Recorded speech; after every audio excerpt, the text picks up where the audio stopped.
Chapter 931 New Method to Acquiring Intel. Glancing at Danet's expression, Anderson continued as though he didn't notice a thing.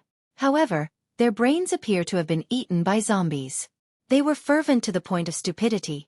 They didn't adhere to my sense of aesthetics. So after cheating them of their things, I quit. Why's your face a little pale? You're even sweating. Did you get heat stroke? As a hunter, shouldn't adapting to the environment be an intrinsic ability? Danet lifted his right hand and wiped his sweat. Cursing inwardly, he forced a smile and said, I've heard that once someone believes in an evil god, it's almost impossible to escape the faith. As he spoke, he raised his chin slightly, wearing a look as though he was musing over the circumstances of his future death. It didn't cross his mind that Gehrman Sparrow had just offended the Aurora Order and was being targeted by the true Creator's believers. He also didn't make the connection that he was believing in a suspected evil god. The fool. Well said. Anderson replied with a smile that didn't have the slightest hint of gloom. It's not like I have any true faith. Back then, the incantations I said were lines I modified from the God of knowledge and wisdom. Since they don't really enjoy using their brains, no, they don't even have that. As long as you superficially appear devout, any random excuse can be used to fool them.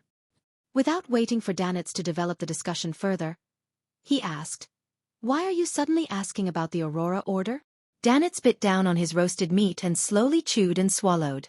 After a deliberate pause of 20 to 30 seconds, he said, I just recalled something. For some reason, Gehrman Sparrow has been identified by the Aurora Order as a high-priority elimination target. Oh right, there's also the Numinous Episcopate. And both you and me are known to have relations with him. You want me to be careful against the Aurora Order and the Numinous Episcopate? Anderson nodded in enlightenment as he chuckled. You've recently mentioned something similar. Rose School of Thought, Church of Storms, Lone Military. Man, at times, I even feel that Gehrman Sparrow is more suited to being a hunter than me. Danet could hardly retort as he nodded heavily in agreement. Anderson thought for a moment when he suddenly changed topics out of the blue.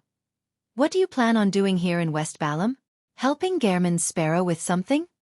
Upon hearing this question, Danet fell silent for a second. He put down the item in his hand and tidied his clothes in an unhurried manner. Investigate the faith of the different classes of West Balam. This was determined after his discussion with Vice Admiral Iceberg Adwina. In common parlance, it meant investigating the developments of the various secret organizations and factions in West Balam. Of course, this included some preliminary contact with the local ruling forces, and to figure out if they had any desire to purchase firearms. Investigate the faith of the different classes of West Balam. Anderson repeated Danet's words as he reflectively raised his right hand to rub his temples as though he had a headache. After the end of the tarot gathering, and warning Admiral of Stars to take note of the Aurora Order's and Numinous Episcopate's investigations, with the best choice being seeking the Moses Ascetic Order's help, Klein busily finished the three-party transaction between the world, the moon, and the sun. He received £5,000 in return. After dinner, he bit on an unlit disguised smoke pipe as he read the papers. Then, he saw Miss Messenger walk out of the void to deliver him a letter. Leonard's. Klein reached out to receive it and noticed that Rionette Tynker didn't stay at all. She had rapidly returned to the spirit world. This also made him determine that Leonard Mitchell had already paid the mailing fee. Hence, he took out his other hand and unfolded the letter. Zangwil has appeared in East Balam. He's suspected to have met with Palenque Tesiblius from the Numinous Episcopate's artificial death faction. Zangwil. Klein ruminated over the name as he slowly leaned back into his reclining chair. In the letter, Leonard wished that he could do some investigations in secret to figure out Zangwil's motives. But the problem is that 0-08 has the characteristic of any mention of it will be known. Knowing of it also means being known by it. Besides, it's good at arranging coincidences, making people follow its directions without even realizing it. Under such circumstances, it's very difficult to avoid 0-08's notice while investigating Zangwil. Not only is there no chance of success, it's also easy to expose myself. As Klein thought, he made Enzo walk behind him and begin massaging his shoulder. He read Leonard Mitchell's letter again, hoping to find more clues and incisive points for investigations from those few words. East Balam. Numinous Episcopate. Artificial death. Palenque Tesiblius. Why isn't Zangwil looking for them for? Trying to find allies for the true mastermind behind the Great Smog of Backlund, that royal family's faction? Artificial death. Artificial death. As Klein thought, he suddenly recalled that there was a matter that no one knew other than himself and Mr. Azik. The Evernight goddess had preliminarily gained control of the death pathway's uniqueness. In other words, artificial death. Presently, she was usurping, digesting, and wielding the corresponding authority.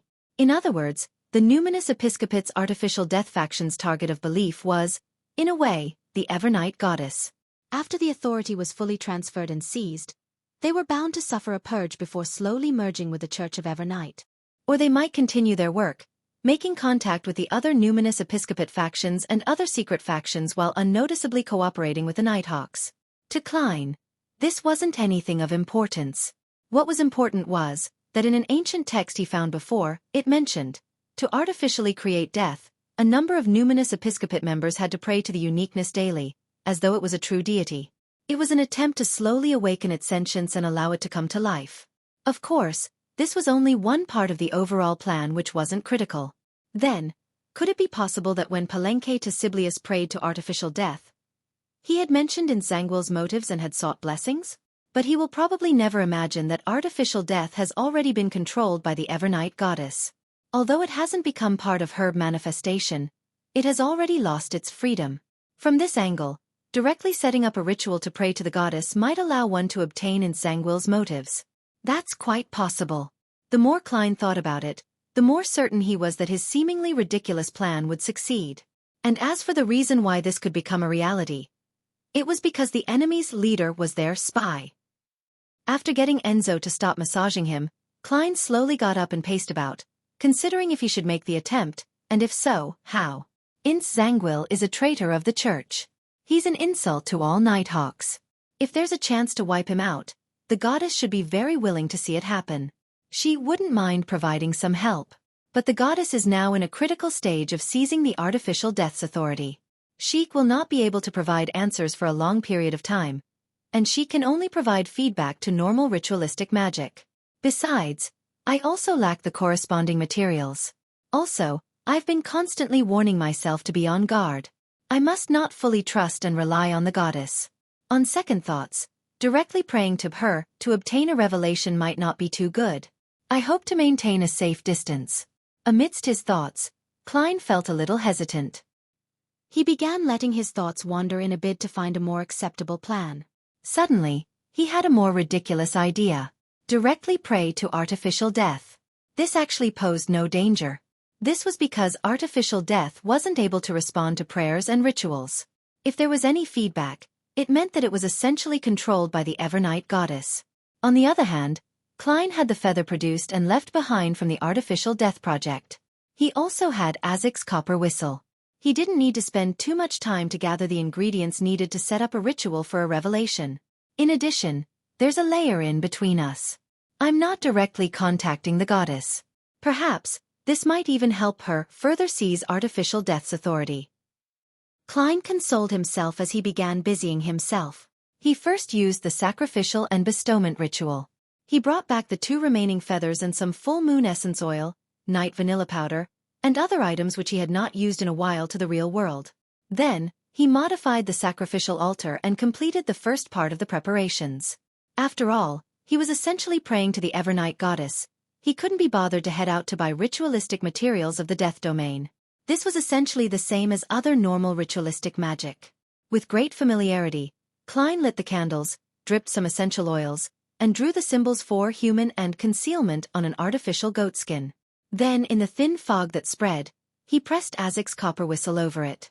Immediately after that, he placed the white feather stained with pale yellow oil stains inside the silver bowl that had burning herbal powder. He then watched it curl without any signs of it turning black.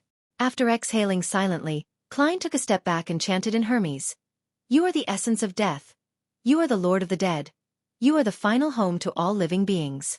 I pray for your help. I pray for you to tell me the motives for Ince Zangwill's contact with the numinous episcopate.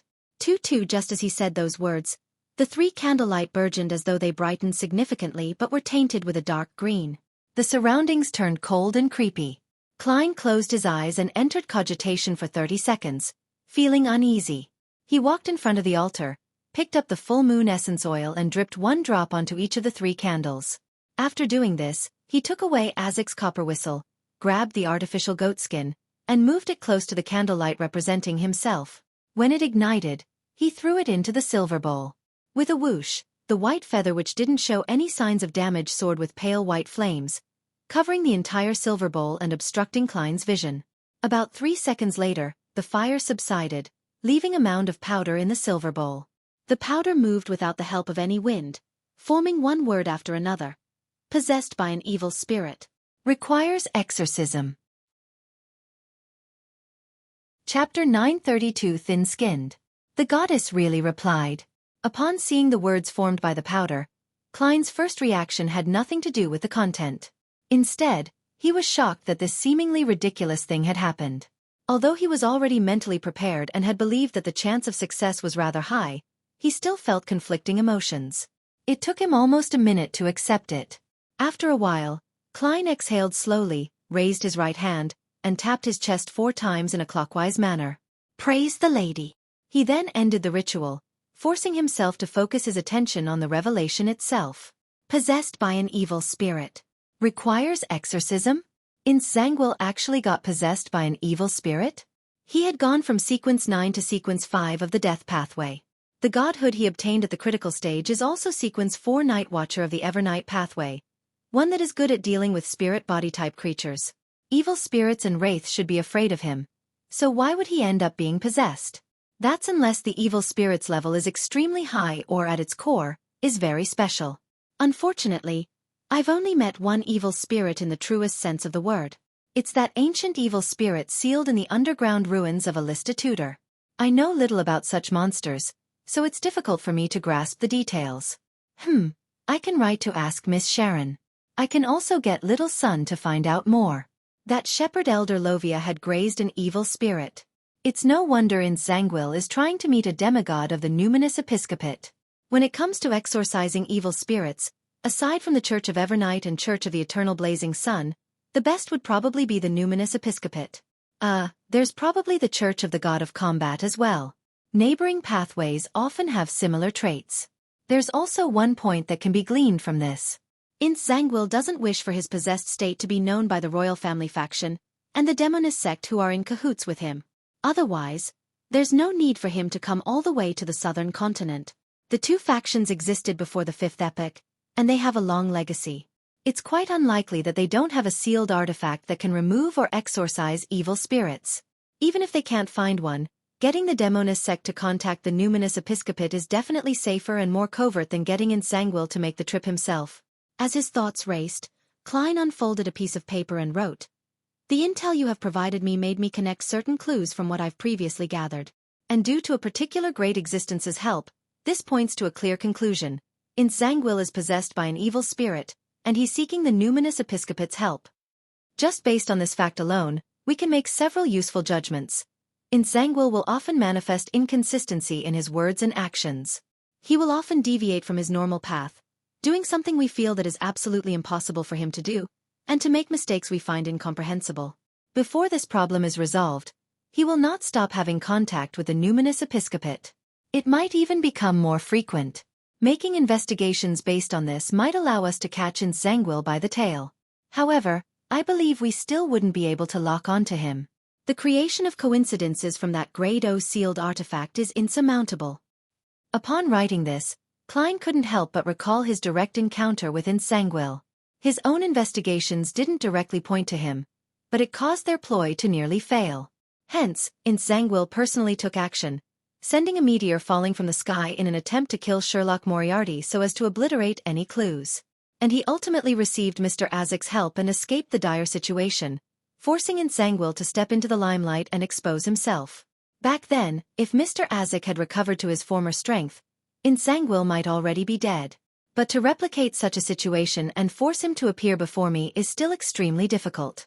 After all, back then, not only was there Mr. Azek, a death consul, and my use of the grey fog to foil the coincidences, there was also Trissy Cheek and the ring which was suspected to be a Grade O sealed artifact. Without her suddenly escaping, Zangwill wouldn't have been forced to personally take action.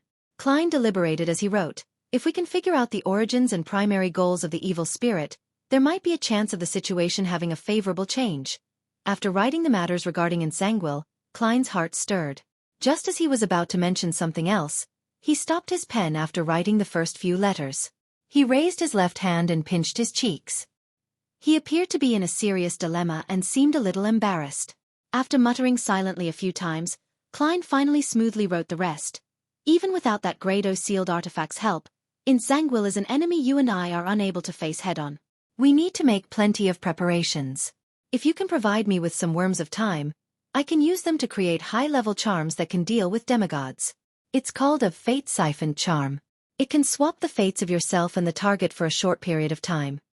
Putting down his fountain pen, Klein didn't take a second look as he quickly folded the letter and seriously sealed it in an envelope.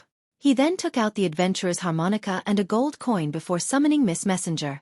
He got her to take away the reply letter to Leonard Mitchell, but this time, it wasn't addressed to 7 Pinster Street. Instead, it was directly sent to Leonard's present address. With Leonard having just written the letter, Klein didn't believe that he had moved out of Rionette Tinker's detection range. After doing all of this, Klein heaved a sigh of relief as he shook his head slightly. Requesting the help of others is really a difficult task. It's even more so for someone as thin-skinned as me. He quickly retracted his attention, and once again modified Enzo's and Ludwell's appearances. After all, they had been seen by Angel of Fate Ouroboros during their exploration of Calderon City. During this process, Klein suddenly had an idea. He planned on sending them above the gray fog and using the Spirit World Plunderer's true soul body for a disguise. The Spirit World Plunderer could make its soul avatars take the form of its true soul body, and it could also get them to disguise themselves as other Spirit World creatures. The Beyonder ingredient it left behind must have had such abilities. However, it would be difficult to use it with the poor effects and the huge negative side effects. However, this wasn't a problem for Klein, who possessed the mysterious space above the gray fog. After all, he didn't plan on using the Beyonder ingredient for actual combat. Doing some changes to his marionette didn't require too many smooth operations and great effects. Furthermore, this could be slowly adjusted. As for the negative effects that came from the godhood, it wasn't something to consider. Who wasn't obedient when left in the junk pile? After a series of tasks, Klein sat at the high back chair of the Fool. In his hand was the palm-sized Spirit World Plunderer's true soul body. Without looking down to look at it in detail, he extended his spirituality bit by bit into it. There wasn't much changes to the scene before him.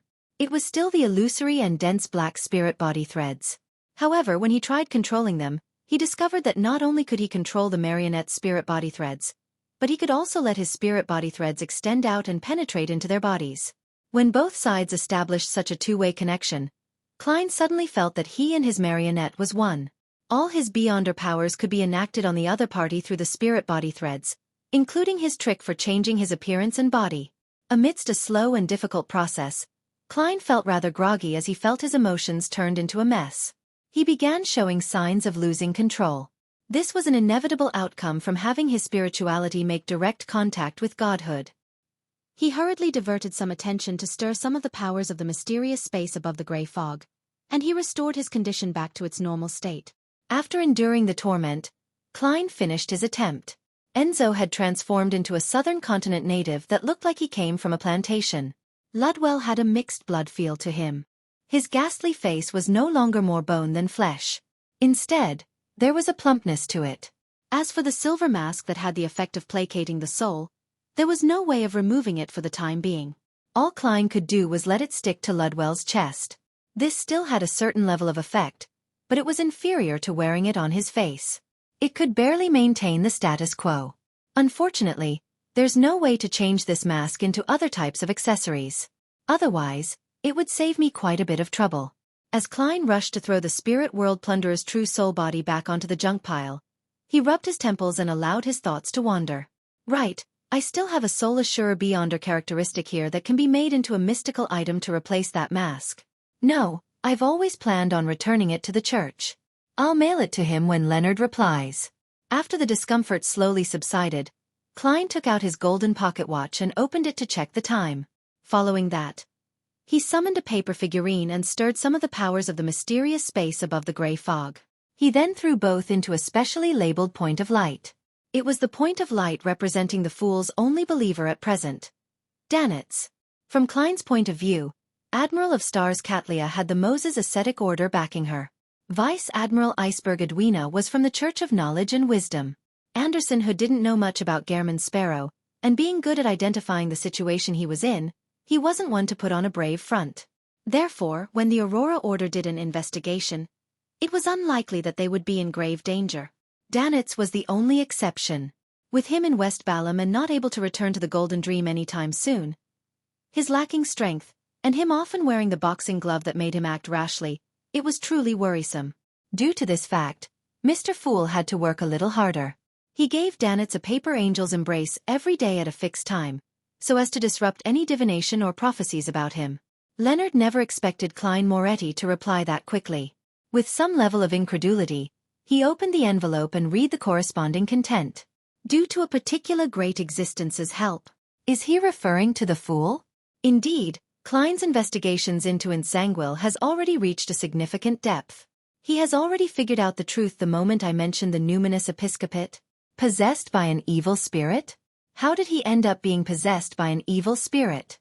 How do we make use of it? Worms of time. This. Leonard quickly scanned through the last part of the letter as his expression suddenly became complicated. In his mind, Pallas Zoroast maintained his silence without saying a word. Chapter 933 Evil Spirits Common Trait. After a while, Leonard cleared his throat and wore a smile without realizing it. He said with a suppressed voice, "Old man Kleins, this suggestion seems pretty good. It's very viable. The effects should be quite substantial. Why don't you consider it? Didn't you mention that you would do your best to help me exact revenge? Haha, I thought Worms of Time could only be used for avatars and act as support." He subconsciously droned on while Pallas Zoroast remained silent the entire time. Only after a while did he sigh lightly and say, "I can only give you a maximum of 2 Worms of Time." Without waiting for Leonard to say a word, he added, "To exact revenge on a demigod who wields a Grade O sealed artifact, the most important thing is still your own level and strength. Otherwise, you won't have a chance of using it even if you have a high-level charm." Leonard wiped away his smile and nodded seriously. "I'll do my best digesting my potion. If you finish digesting it and fail to accumulate enough contribution points, I'll help you seek out the beyonder ingredients needed for Spirit Warlock." As for only having 2 Worms of Time, he wasn't disappointed at all. It was already a bonus. Just getting one was a great boon. Having 2 meant that he and Klein could split it, each of them having 1 Fate Siphon charm. After expressing his attitude, he asked in puzzlement, "Old man, do you think Klein has already used the previous Worm of Time as a charm?" He remembered very clearly that, back when they were figuring out who Emlyn White was supporting, Old Man had parasitized Tinder with a Worm of Time. Later, it lost contact and failed to be of any use. Now, on retrospection, just Emlyn White's and Sherlock Moriarty's close relationship made it easy for him to figure out the truth. The Worm of Time had been eliminated by the upper echelons of the secret organization, or even the Fool himself. Furthermore, there was a high chance that it had been bestowed to Klein. Otherwise, his former colleague wouldn't have known of the existence of the Worm of Time. Pallas Zoroast immediately scoffed. If he hasn't already used it and seen its effects, why would he raise the issue and ask for more? All right.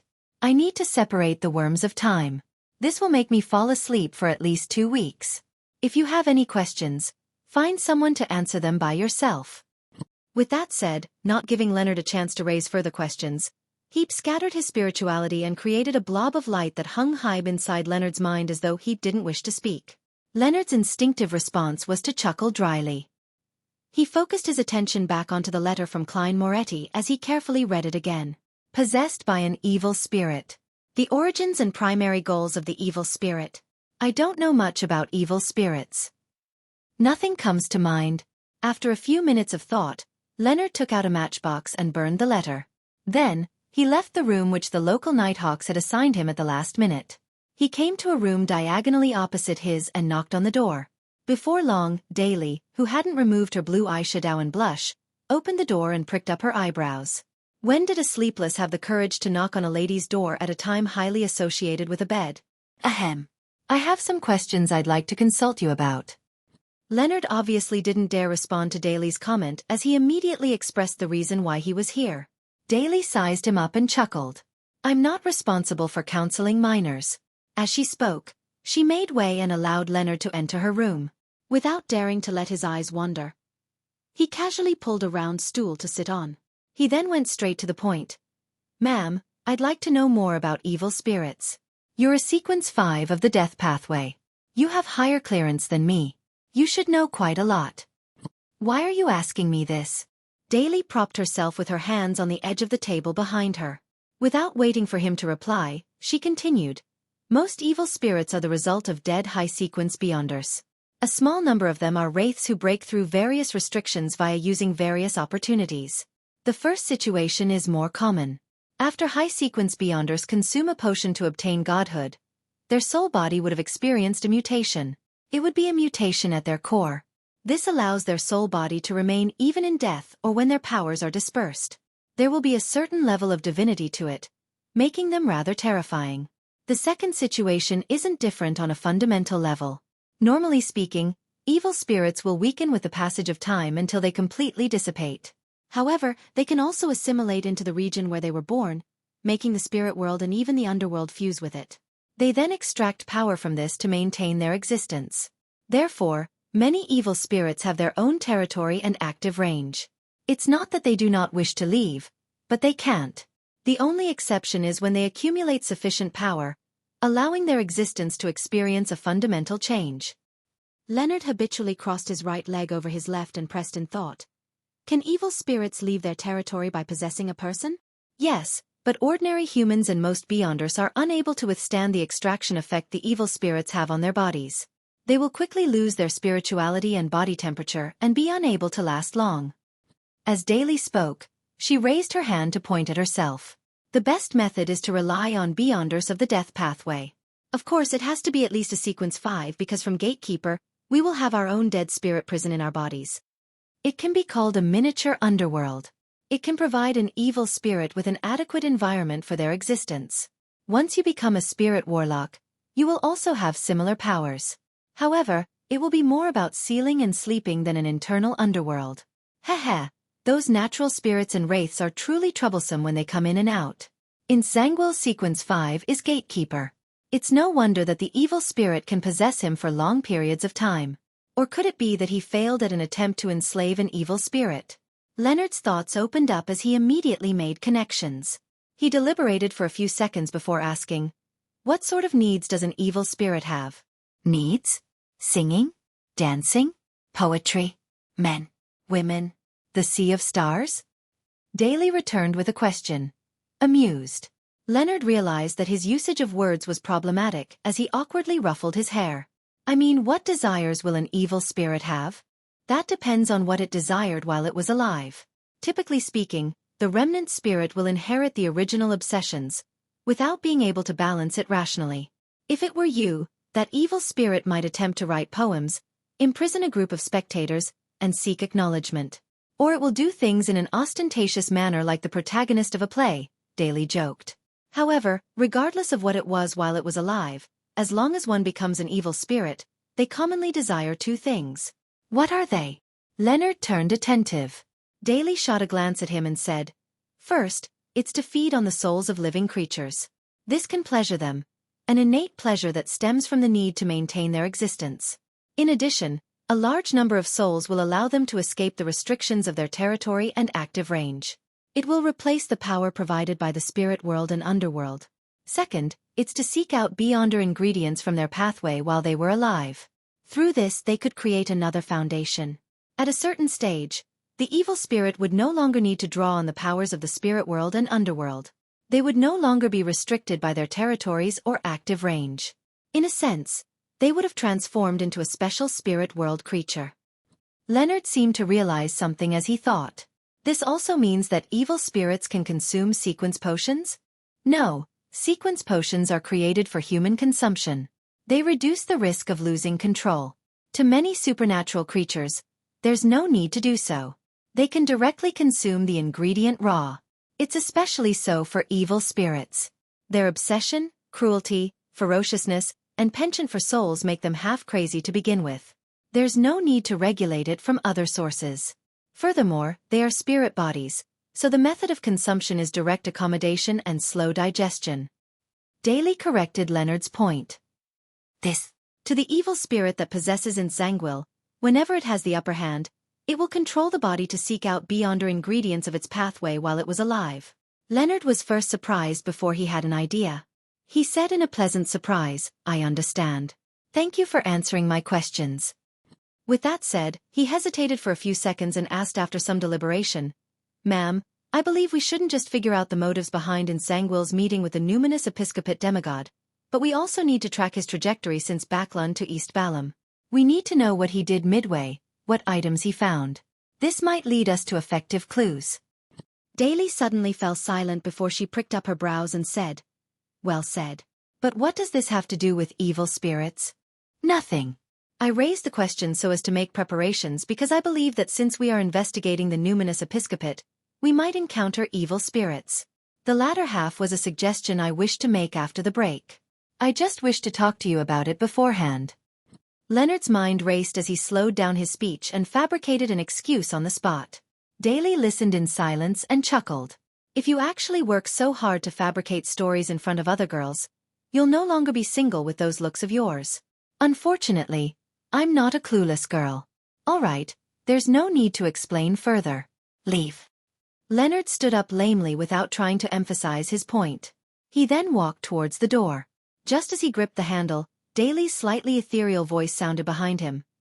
"I don't know what secret you're hiding, nor do I know what you know. None of that matters. But when it comes to Nsangwil, if you need any help or aid, you can find me." Leonard paused for 2 seconds as his mouth quivered. He then pulled open the door and walked out. City of Silver. Derek Berg had received the order to join an expedition team. Leading it was Chief Colin Iliad. Their target was Noise City. It was in a northern city's ruins where the shapeshifter and other terrifying creatures lived. Chapter 934 1 + 1 > 2 Ever since the information about the suspected Bizarro Bane shapeshifter was given to Mr. World, Derek constantly believed that the latter might one day entrust him with a mission for the corresponding ingredients. However, his strength was lacking. Even with his friends, it was impossible for him to complete the hunt. Furthermore, such expeditions needed to go through the 6-member council. Private teams were unable to wander too far from the City of Silver. Therefore, all he could do was temporarily suppress it deep down. From time to time, it was used to motivate him to advance quicker. To his surprise, it didn't take long before an expedition team headed for Noise City was set up. Leading the team was Chief Colin Iliad. Combining his previous discussion with Mr. Hanged Man, Miss Justice and company at the recent tarot gathering, Derek quickly came up with a theory. During the exploration of the former chief's mausoleum, Mr. Fool had provided a certain level of help to the present chief, allowing him to foil the fallen creator's ploy and successfully resolve certain matters. Hence, noticing his search for information, the demon hunter had decided to hunt a shapeshifter to please the deity. This is a necessary way to curry favor, and is also a kind of equivalent exchange. The Hanged Man's words resounded in Derek's mind. It made him no longer puzzled over the matter. So, taking the opportunity before he set out, he prayed to Mr. Fool and requested him to inform Mr. World of this expedition. He quickly received a response and heard Mr. World say, "If the hunting of the Bizarro Bane is difficult or dangerous, the requirements can be lowered. Attempt to extract its blood. As long as you obtain it, I'll trade for it with the Priest of Light's Beyonder characteristic." Priest of Light's Beyonder characteristics? Mr. World already has the Priest of Light Beyonder characteristic? Or could it be that he has locked onto a target and will quickly be able to obtain it? With the chief's strength and the teamwork of the expedition team, there's a high chance of success if it's just extracting the blood. Derek felt relieved as he held Thunder God's roar and left his residence, heading straight for the training field. Just as he arrived at his destination, he saw Chief Colin Iliad. The latter carried 2 swords on his back. He was tall and staid, leaving anyone who saw him at ease. And beside this demon hunter was another person. She was wearing a black robe with purple patterns, and she had long, curly, silver-gray hair. Shepherd Lovia. Lovia, who was apparently participating in this expedition, turned her head as her pale gray eyes reflected Derek Berg's figure. However, there was only calm in her eyes. Derek felt a baffling sense of alarm as he involuntarily slowed down his pace. East Balam, above the gray fog. Klein deeply approved of the City of Silver's chief's organization of an expedition to Noise City. He also informed Little Sun that there was no need to take risks. All he needed was some blood of the target for the completion of the mission. When the time came, He could smear the blood over Grozel's travels, bring all his gear, and challenge the Bizarro Bane on his turf, thus obtaining the Beyonder ingredients he needed. Klein had also considered the possibility of whether Grozel's travels' ability to swallow people into the book's world was screened by the uniqueness of the forsaken land of the gods. He had also come up with a solution. It was to bestow Little Sun with Grozel's travels. After achieving the goal, he could get Little Sun to sacrifice it back. In addition, he wasn't worried about the Bizarro Bane lacking blood because of its nature as a spirit world creature. This was because the Bizarro Sorcerer Potion formula clearly wrote, supplementary ingredients, 200 milliliters of a Bizarro Bane's blood. There are always more solutions than problems. Klein muttered in satisfaction before returning to the real world. Before sleeping, he received a reply from Leonard Mitchell. It mentioned that it would take another day for the Worm of Time, and he described the monsters known as evil spirits in detail. Another day before it can be provided. And there will be 2 of them. The grandpa in Leonard's body has quite a good attitude. Unable to leave the territory, limited in activity range. Their common trait is to devour the souls of living creatures and to desire Beyonder ingredients from their pathway from when they were still alive. This also means that the evil spirit will seek out the corresponding ingredients and Beyonder characteristics when it wields control over Nsangwil's body.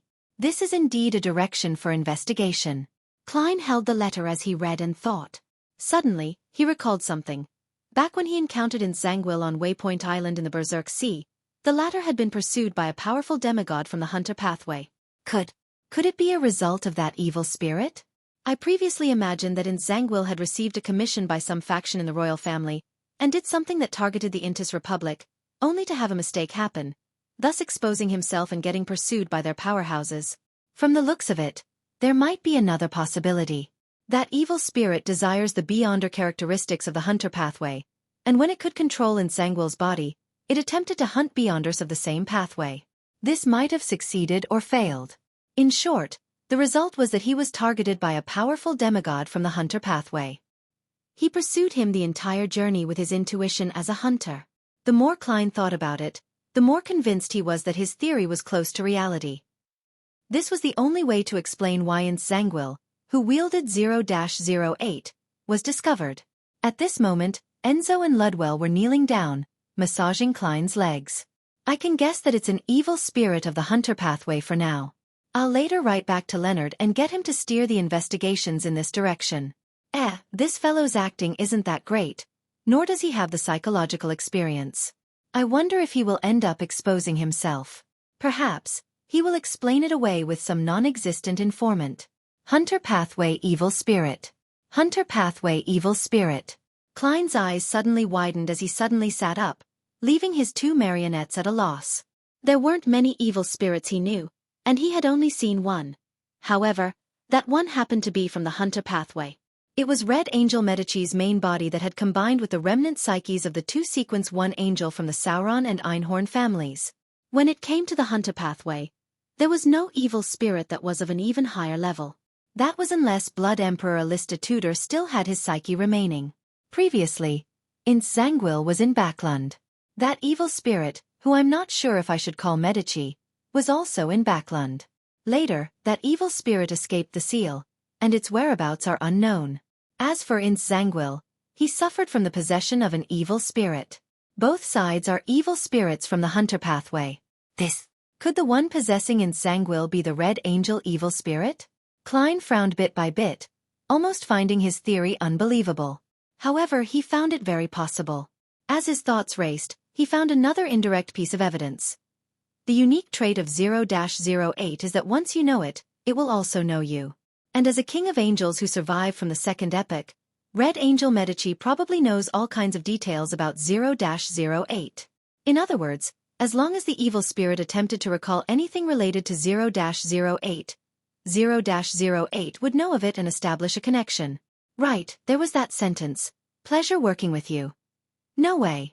But the problem lies in the fact that I previously suspected that evil spirit to have one Sequence 1 characteristic. There's no need for it to seek any more of it. Could it be that it hasn't digested it? Klein rubbed his temples as his head ached. He stood up, entered his bathroom, and took 4 steps counterclockwise and headed above the gray fog. Just as he sat down, he conjured a pen and paper and wrote the following divination statement. The one possessing Insangwil is the evil spirit back in the underground ruins of Alistitutor. He scrutinized each word for a few seconds before taking off the topaz pendant on his left wrist and planned to use spirit dowsing for the divination. This time, the scene he saw when he opened his eyes was, the topaz pendant stood still. This meant that the divination had failed. The level is too high and there's 0-08. Right, that evil spirit also carried the red priest card that has anti-divination and anti-prophecy properties. It's no wonder I failed with the three combined. This is also an indirect confirmation. Klein analyzed the reason and considered what other ways he could make a verification. He tapped his finger on the edge of the long bronze table and silently muttered to himself, apart from getting Leonard to lead the red gloves to do an investigation, I should do something as well. Assuming that the one possessing Insangwil is really the red angel evil spirit, where will it seek out Beyonder ingredients from the hunter pathway when it gains control of the body? Intis's capital, Trier? Faysac capital, St. Millam? Or would it solely rely on the card of blasphemy's activation and seal in order to use the law of Beyonder characteristic convergence to attract Beyonders to fly to it like moths flying to a fire? Wait, it mentioned before that the descendants of the Medici family are in Bansi Harbor. Although it has already been destroyed, there might still be something buried there. Also, the evil spirit with the three angels remnant spirit has very potent provocative traits. This matches Leonard's description of evil spirits in the letter. It might have deliberately left something in Bansi. With this in mind, Klein immediately conjured the World Gairman Sparrow's figure, and requested the hanged man to head to Bansi once more to do a more thorough investigation. After doing that, Klein began contemplating. Once he confirmed that Insangwil had the red angel evil spirit in him, he wondered if he could use the law of Beyonder characteristic convergence as a starting point, enticing Insangwil into the trap he set up using the corresponding ingredients. Hunter pathway. Hunter pathway. Amidst his thoughts, Klein suddenly recalled two hunters who were loitering in West Balam. He frowned slightly and began analyzing. Although East Balam and West Balam are vast territories, and the distance between the city that Insangwil made his last appearance and the northern state is very great, he will probably take nearly half a month to travel, even as a demigod since he doesn't have teleport. In theory, Danitz and Anderson will not suddenly encounter the red angel evil spirit because of the law of convergence. Also, their sequences are too low, but I can't be too sure.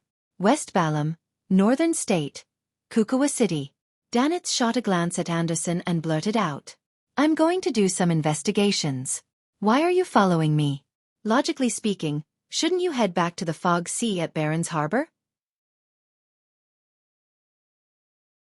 Chapter 935, Meeting Up Anderson, who was enjoying a piece of cream cassava bread, looked up at Danitz.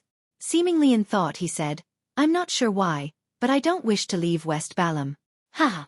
Since I'm here, as a treasure hunter, how can I return empty-handed? In the extensive forests, there are all sorts of abandoned temples that have gold, jewelry, antiques, and maybe mystical items.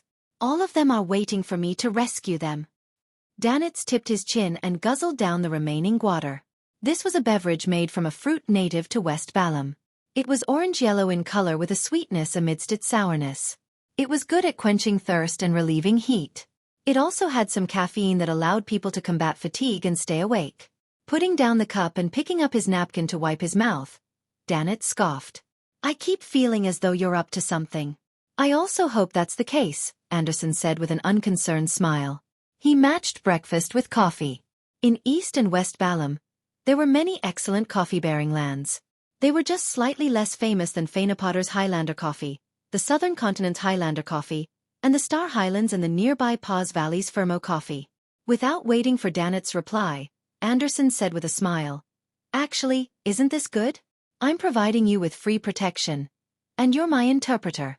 Everyone benefits out of this arrangement. Recalling that he was only a Sequence 7 and was wanted by all kinds of factions, Danitz had a baffling feeling that Anderson's words made sense. He coughed slightly and said, But there will be certain times when I'll get you to stay away.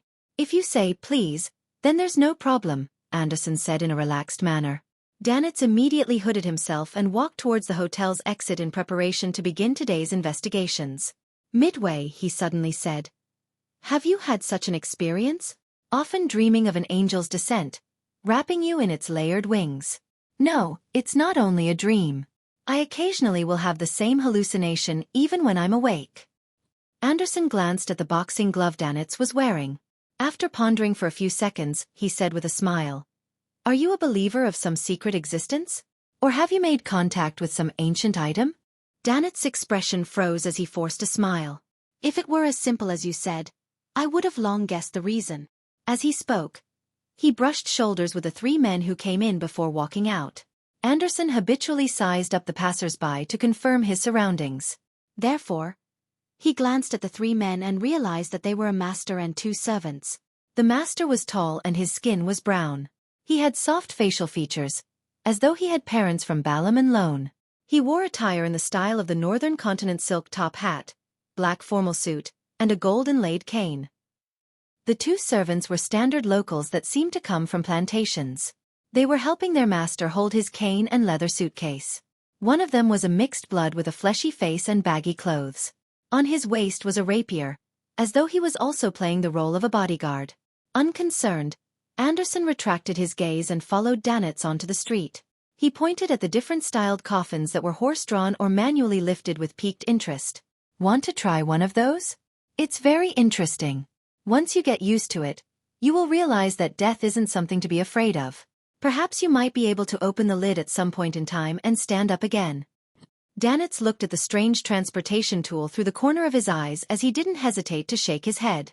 "As a pirate, I more or less believe in the Lord of Storms.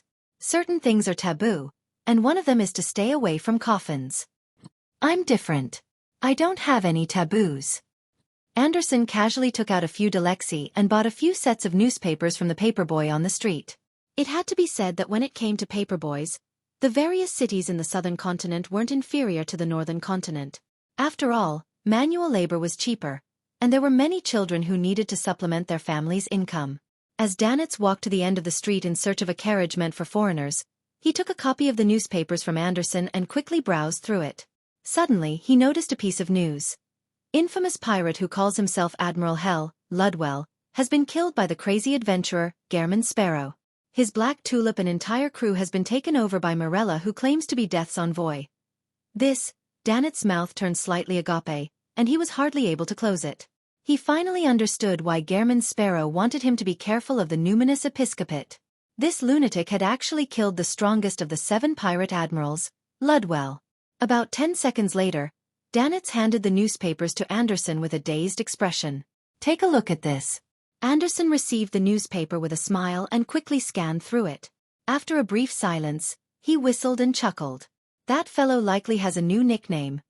Pirate Admiral Nemesis." Danitz didn't dare to nod as he poignantly said, "Back when I first met him, although I already found him terrifying, I never expected him to be this terrifying." At this moment, he recalled his early attempts of recruiting Gehrman Sparrow as a sailor of the Golden Dream. And while they left the hotel, Klein had already taken up residence in a luxurious room. He was standing by the window, watching the 2 hunters who were being flippant while walking. Rubbing the cufflink on his sleeves, he unfolded the letter and wrote, "I suspect that the evil spirit that possesses Nzangwil is from the Hunter pathway. You can carry out more investigations in this regard. Along with this letter is a soul assurer's Beyonder characteristic. It comes from a pitiful person who was grazed. I liberated him and promised to return his characteristic to the Church of Evernight." In East Balam, having just prepared to join the morning meeting, Leonard suddenly saw the angel messenger who wielded 4 blonde, red-eyed heads appear before him. Already used to this, he received the letter and opened it and gave it a glance.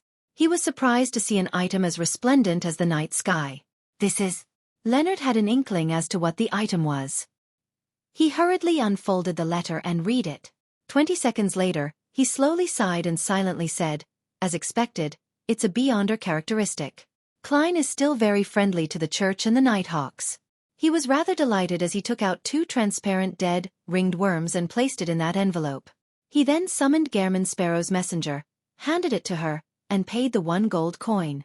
After doing this, Leonard loosened the top buttons of his shirt, walked out the room, and headed underground. On the way, he encountered Daly Simone. Still dressed as a spirit medium, Daly looked forward and asked very normally, "Any new clues?" "It's suspected to be an evil spirit of the Hunter pathway." Leonard fell silent for 2 seconds before he decided against concealing the matter. Daly nodded indiscernibly and said after some thought, "Then it might have the instinct of being provocative. It will proactively leave clues for us. Of course, this might also contain some level of misdirection to it. Knock. Knock. Knock. Someone knocked at the captain's cabin of the Blue Avenger. Come on in. Alger put down the brass sextant in his hand and said in a deep voice. A sailor opened the door and looked back. With the urging of his companions, he hesitantly entered the room and struck his left breast with his right fist and bowed. Holy Lord of Storms.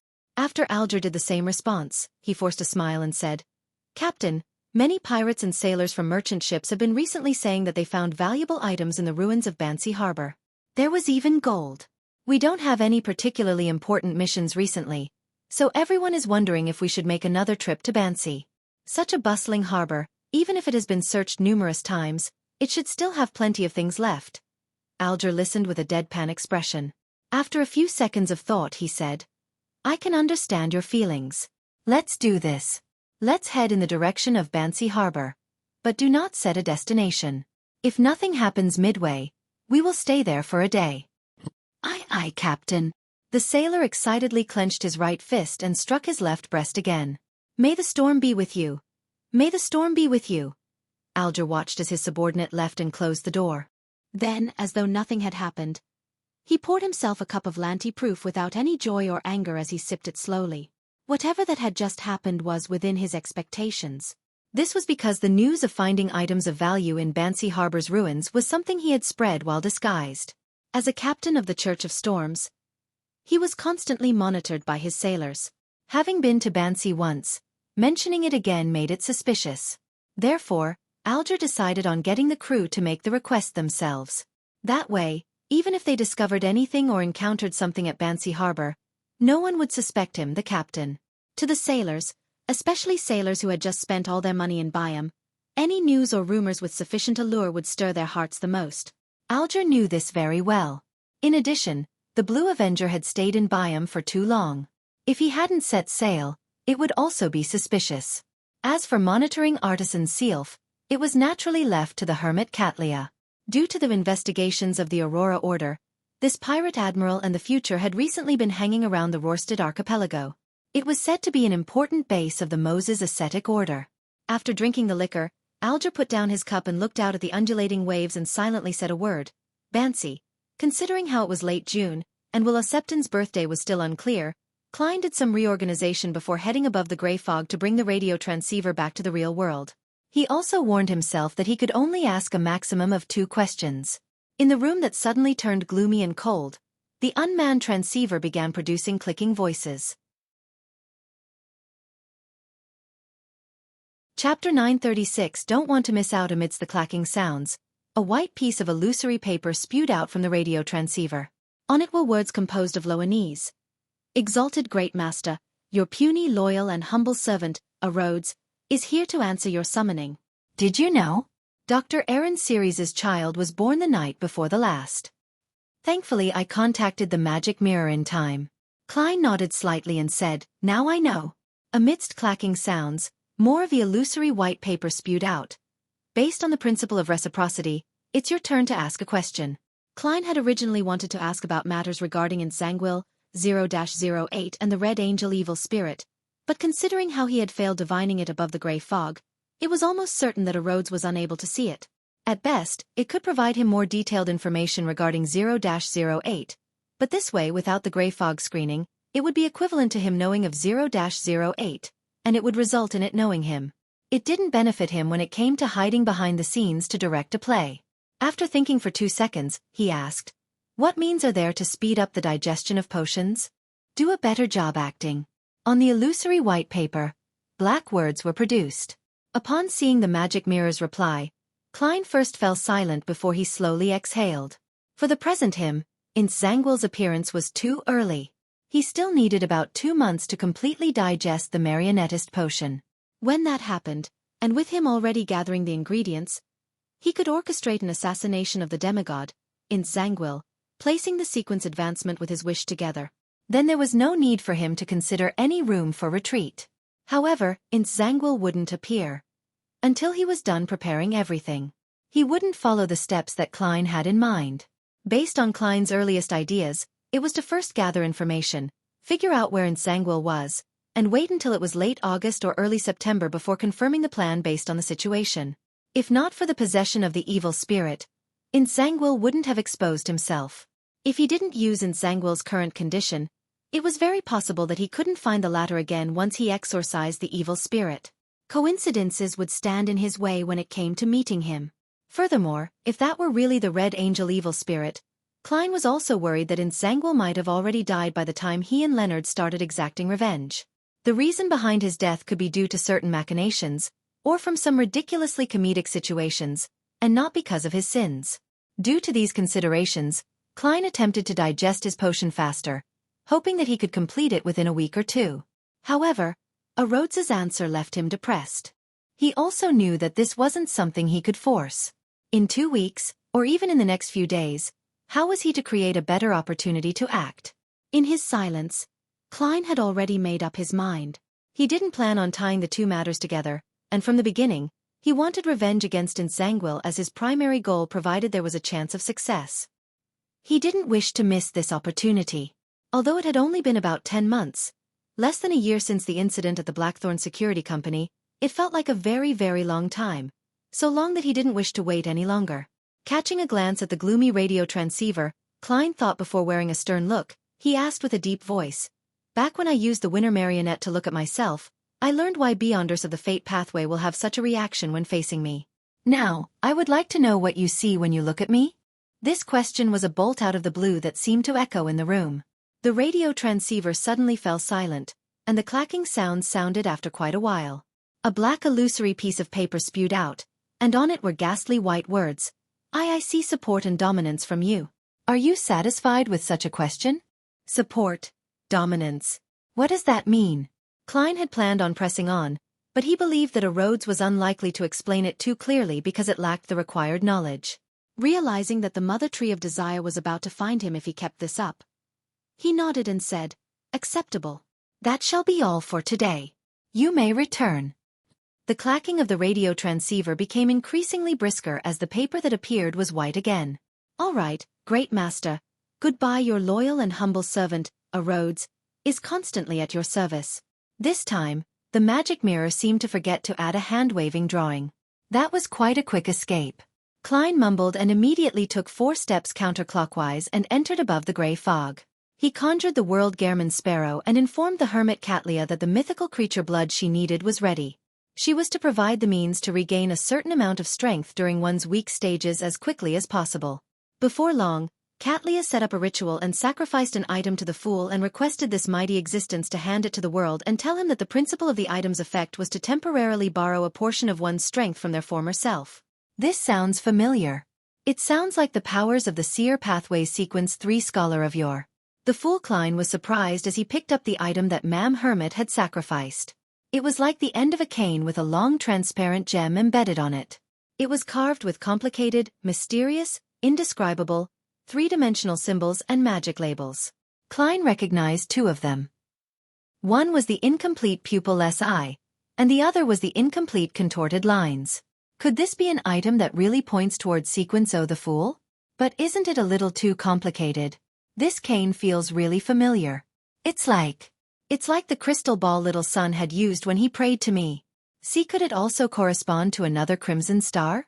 Klein looked out the ancient palace with an odd expression, but all he saw were illusory stars suspended in the infinite grey fog without any signs of abnormality.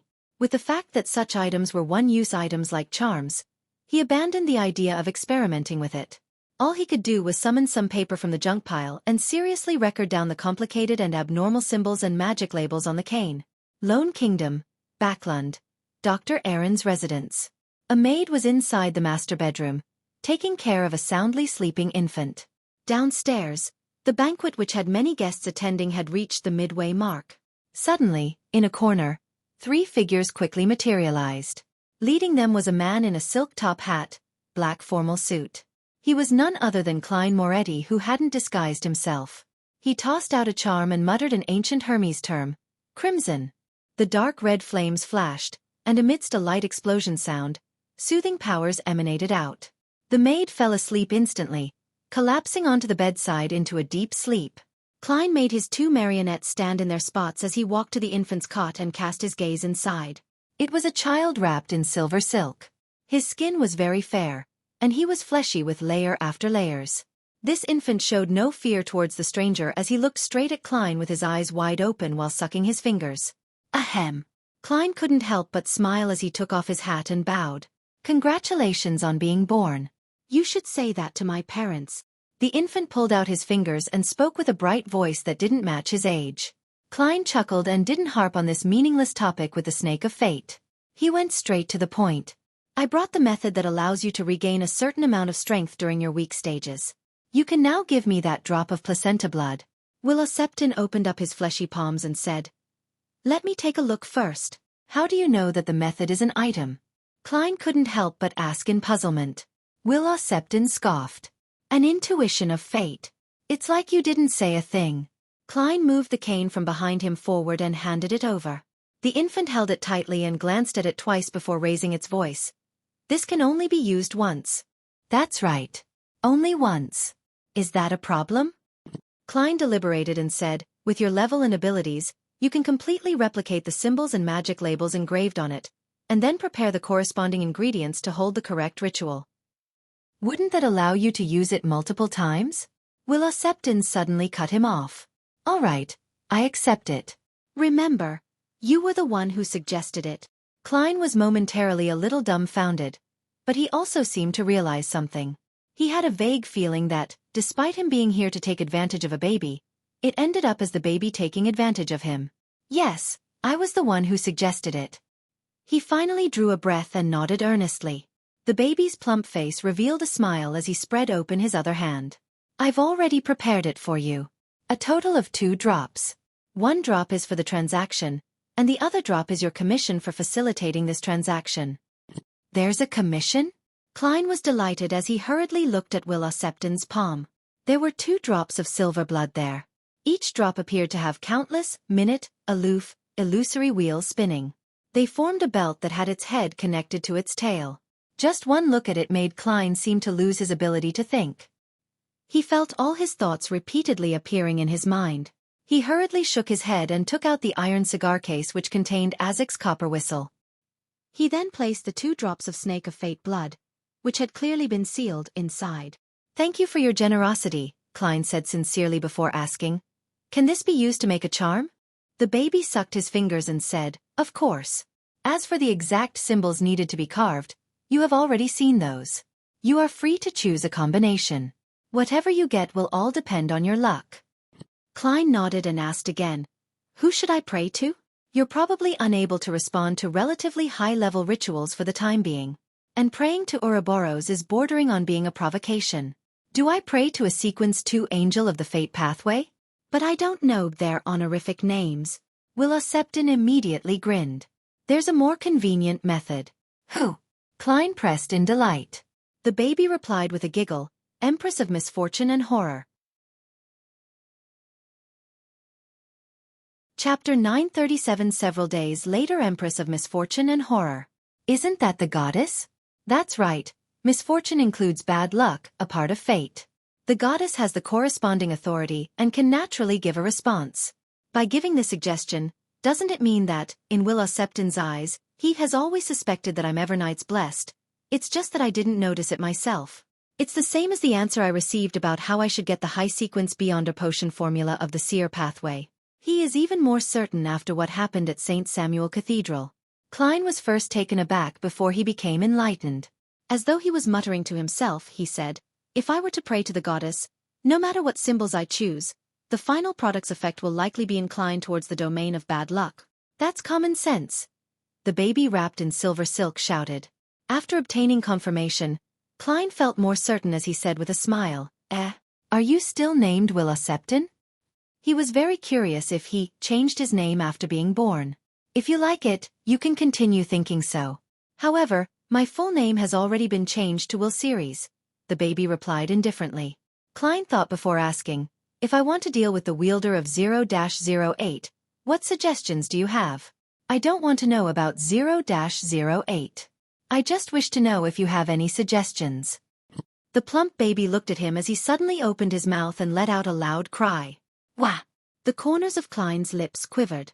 Upon seeing the maid about to wake up, He took a few steps back and vanished from the room with his 2 marionettes. Roarsted Sea. On the future which was docked in the Biome Resistance's private harbor. Katlia, who was holding a ritual, saw a drop of silver blood fly out of the illusory door that manifested itself from the candlelight. With just one glance at it, she hurriedly closed her eyes, despite wearing her heavy glasses. At that instant, it felt like an aloof and mysterious wheel was spinning in a circle, forming a silver snake that had its head connected to its tail. This made her repeat her previous thoughts as she thanked Mr. Fool 12 consecutive times before returning to normal. It really is the blood of a mythical creature from the Fate domain, and its level is higher than an ordinary angel. Katlia ended the ritual in delight, and she took out a container she had prepared ahead of time, placing the drop of silver blood inside. After obtaining some information on the monster pathway from Queen Mystic, and learning the existence of Angel of Fate Ouroboros from Mr. Fool, she quickly came up with a guess as to who the blood belonged to. Perhaps it's the one from the Life School of Thought. Or there might be another Sequence 1 angel. Regardless, Mr. Fool is able to use at least 2 angels in the real world. Along with that ancient bane that I can't be certain of, aside from the lack of sealed artifacts, the faction that believes in Mr. Fool is enough to match that of Orthodox churches. Even the Element Dawn and Moses' ascetic order can't compare. As expected of an awakening ancient god. Increasingly filled with awe, Katlia drew a gasp and began considering her matters. Her other preparations were rather smooth sailing. Without any accidents, all she needed was to wait a month or so to attempt advancing to Sequence 4 to obtain godhood. Overcast with heavy black clouds, silver lightning would occasionally streak across the sky, illuminating the desolate plains and the winding rivers that ran dry. And in the middle of the plains, where the river made a half-circle, black, stacked shadowy outlines loomed. It was a lifeless city. After several days of traveling, the team led by the chief of the City of Silver's 6-member council, demon hunter Colin Iliad, finally arrived at their destination Noise City. The team was a small one. Excluding Colin, there were only 4 other members. They were the 6-member council elder, Shepherd Lovia, 2 Sequence 5 guardians, Leger and Gonlin, as well as Sequence 6 notary, Derek Berg. The overall strength of the team wasn't weaker than a complete expedition team. It was perhaps even stronger. According to Colin Iliad, this was because Noise City was filled with monsters, making it very dangerous. Shapeshifters were adept at disguises, and they enjoyed making use of the trust between teammates. Therefore, the smaller the expedition team, the better. And since there were fewer people, there was undoubtedly a need to prepare it with a stronger team. Was as they watched the city in front of them, which was covered in mist, one that couldn't be lit up despite the lightning, demon hunter Colin drew the 2 swords on his back. Unhurriedly, he slathered a silver-gray ointment on one, and a golden liquid on the other. He then stabbed the 2 swords in front of him. He then removed 3 small metal bottles from a hidden compartment on his belt, pulled out the stopper, and gulped the contents of the potion. Meanwhile, Leger and Gonlin had made preparations for combat. Derek Berg held his hammer with one hand as he opened up his other palm. With a solemn tone, he said in Jotun, "God says it's effective." Silently, Colin Iliad and company felt that the consumed potion, the conjured dawn, and the slathered ointment had been significantly augmented. Right on the heels of that, concentric rings of warm light emanated out, endowing the expedition team with courage and strength. After Derek used Holy Oath to boost his agility, Colin shot a glance at Lovia, who was holding an animal hide lantern and standing silently observing. He then turned his head to point at the perimeter of Noise City, which was more than 10 meters away. He said to the teenager, who was once again a little taller, "Use your ability to light up the streets ahead." After saying that, he surveyed his surroundings and added, "Once we enter Noise City, make sure we do not separate." A few days ago, I had already introduced the more active monsters that hide away in the darkness in this region. All of you should be aware of how separating will be utilized by the shapeshifter. Gonlin was a beautiful female warrior who was 4 to 2, 5 meters tall. Upon hearing that, she thought and asked, "Then, should we make use of this to hunt the shapeshifter?" "It's best that we do not do so. It's just too dangerous. Also, it's very easy to end up killing our own teammates or end up becoming lost in Noise City forever," the grizzled Colin Iliad seriously warned. Derek looked at the silent city that was cloaked in thin mist as he subconsciously asked, "Your Excellency, was this city also under the giant king's court?" "Yes, but it's very close to a kingdom ruled by another ancient god," Colin answered patiently. Holding 2 iron black poles, the 2 4-meter-tall Leger pressed with intrigue. Which ancient god? King of demonic wolves, the Annihilator, Flegria. Is that so? Derek remembered the chief's introduction, took a step forward, and extended his arms. Pure, radiant sunlight emitted from his body, illuminating the either collapsed or rotting buildings, the grayish-white stone-paved streets, and the extremely silent city perimeter. Derek and company saw figures appear on the streets. They were either wearing linen robes or animal hides, as though they were busily going on about their day. Upon sensing the sunlight's illumination, they silently turned their heads in unison and looked at the City of Silver expedition team. Bansi Harbor at night would occasionally have ravens or other birds calling out. It accentuated the gloom and deathly silence of the ruins. Even the sounds of crashing waves were unable to wash away that feeling. As believers of the Lord of Storms and crew members of the Blue Avenger, the sailors were bold, especially when they believed that there might be gold or valuables hidden within the collapsed buildings. It spurred them on, sapping away any fear that might exist. The moment they arrived, they rushed down the ship and began searching the area in groups of 2 or 3. Alger didn't follow them as he strolled through the ruins alone, in search of any marks that appeared after Bansi Harbor's destruction. As he walked, with him wearing the Whip of Mind ring and having the blade of poison slung by his waist, he came to a collapsed building with crumbling walls and a door that was only a few pieces of charred wood. If I remember correctly, this was the telegraph office of Bansi Harbor. Alger nodded slightly as he approached and did a slight inspection. He then saw a relatively empty area amidst the rubble. The ground was parched black with 2 blood-red silhouettes. It was as though 2 people had been lying there, only to be squashed flat. And this had been months ago. Yet, the 2 streaks of blood remained fresh, as though they still contained some degree of vitality to it. Alger's forehead throbbed as he felt as though he could imagine the vileness before Bansi Harbor was destroyed. He swept his gaze and suddenly saw a picture engraved on a crumbling wall beside the 2 blood-colored figures. It was a spot that the moonlight could hardly shine onto. The picture was very simple, and it wasn't even colored. It was of an armored monster with a squid's head that wielded a trident. Lightning swirled around it as waves surged at its feet. Behind it was a cape formed by bird feathers. Alger's eyes widened suddenly as he felt a tumultuous storm rage within him. He recognized who the monster was representing because the sun had once depicted it before. It was the warped version of the Lord of Storms according to Rose Redemption. And could this picture's appearance imply that a Rose Redemption member had previously come to Bansi Harbor, and they had drawn this picture after the building collapsed? Otherwise, it was impossible for the mural to not be damaged. It happened to fill an abnormal crumbling wall. This should be what the world wanted me to find in Bansi Harbor. He's pursuing Rose Redemption? Alger muttered silently to himself as he raised his right hand. He had planned on destroying the picture, but after some thought, he retracted his arm, circling around Bansi Harbor's former telegraph office as though he hadn't discovered anything. He then walked in another direction. Chapter 938. Riding above the endless gray fog, in the magnificent and ancient palace. The warped picture of the Lord of Storms, one that's suspected to be left behind by a Rose Redemption member. Red Angel Medici is one of the founders of Rose Redemption. Klein sat in the high-backed chair belonging to the Fool as he silently looked at the crimson star representing the hanged man. Using his feedback, he had basically confirmed that the one possessing Insanguil was the Red Angel evil spirit. In the eternal silence, Klein silently sat at the seat of honor of the mottled table as though he had become a deity statue. After an unknown period of time, he nodded indiscernibly and slowly exhaled. His figure vanished and returned to the real world. He continued his nap without thinking of any plans or considering anything related to Insanguil. He slept till the next morning and got out of bed. He repeated his habits over the past few days, walking to the window barefooted and drawing the windows. On the streets outside the hotel, Danitz, who had dressed up like a West Balam native with an extra hooded cloak, held his iron-black boxing glove close to his chest before rushing to the square on his right. Based on his previous report, Klein knew that he was meeting one of the local ruling factions today to understand their stance on the arms deal. Anderson didn't follow. He had ruffled his parted short blonde hair in a mess as he leisurely strolled around the perimeter of the square, sat down, and wore a funny-looking puppet over his left black-gloved hand and began putting on a ventriloquist act for the people who walked by. The man and puppet each had different voices as they mocked each other with witty remarks.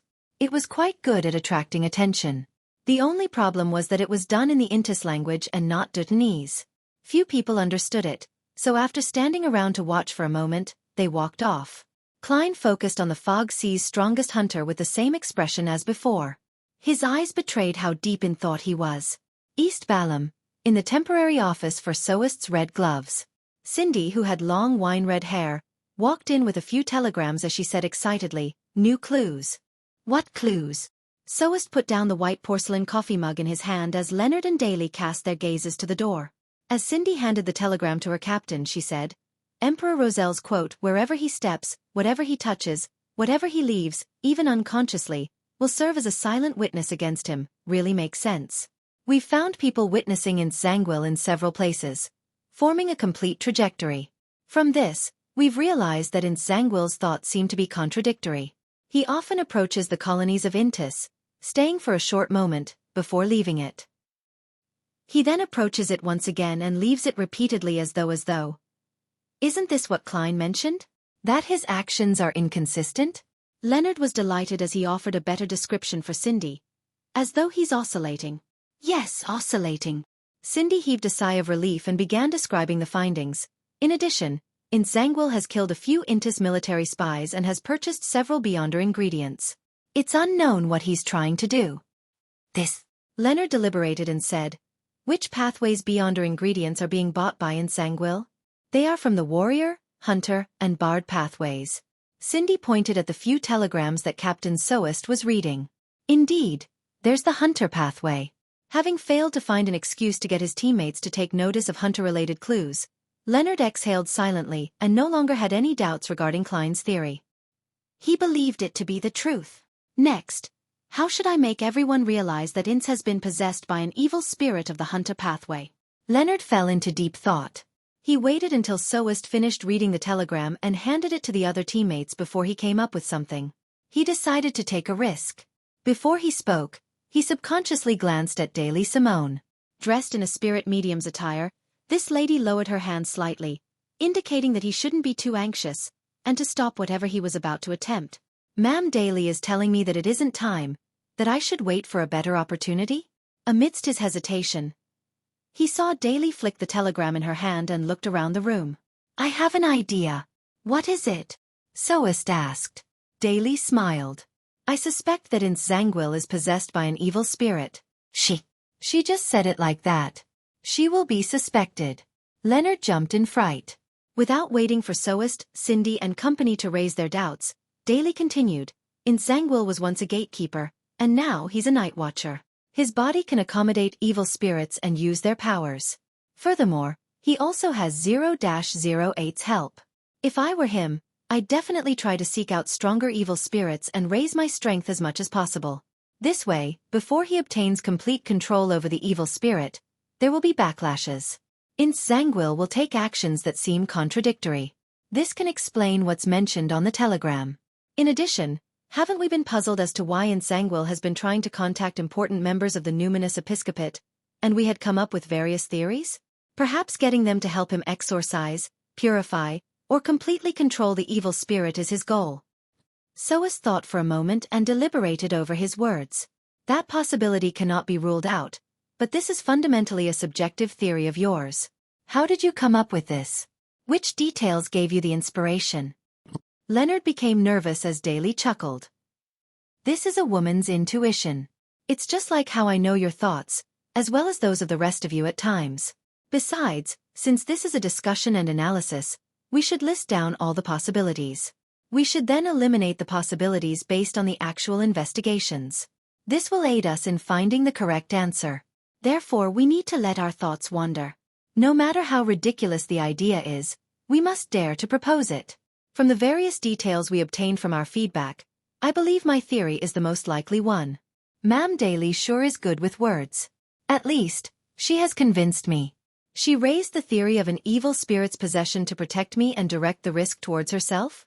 On this matter regarding Zangwill, she seems willing to take on everything." Leonard became enlightened as he felt poignant. After hearing Daly's reply, Soest nodded slightly. "Indeed, since this is a discussion, we shouldn't limit our thoughts. The possibility of an evil spirit possession scenario is quite high. I'll report this to Her Excellency Goddess's Eye." I'll leave it to the Archbishop and high-ranking deacons to decide the subsequent investigations. After all, we know too little about 0-08. The Red Gloves team led by Soas discovered in Zangwill's abnormalities from the feedback from various telegrams. Daily Simone used this opportunity to mention the assumption of an evil spirit's possession and had received a unanimous agreement. She claimed it to be a reasonable theory, but she was already in the know. She had learned it from Leonard Mitchell, who has a parasite, and Leonard Mitchell's information source came from a letter sent by Rionette Tynker. Who could be the one who mailed it? Meanwhile, Leonard Mitchell and Daily Simone had already suspected that the evil spirit possessing in Zangwill belongs to the Hunter pathway. A classic quill dabbed in black ink was writing rapidly on an ordinary notebook as though it was held by an invisible hand. Suddenly, a silently pale hand reached out and grabbed the quill. The owner of that hand had dark blonde hair with facial features akin to a classic sculpture. One of his eyes was so blue that it was nearly black, and the other was filled with small but obvious blood vessels. He lowered his wrist and continued writing. But is this the truth to the matter? Will everything develop according to what Daily Simone, Leonard Mitchell, and Soast's Red Gloves team have in mind? In the forsaken land of the gods, in Noise City which couldn't be illuminated by the lightning, the figures looked over without making any sound, giving Derek a fright. He nearly stopped the illumination effect as he dodged to avoid facing them directly. However, having trained from a young age, and with his experience over the past year, he didn't end up flustered.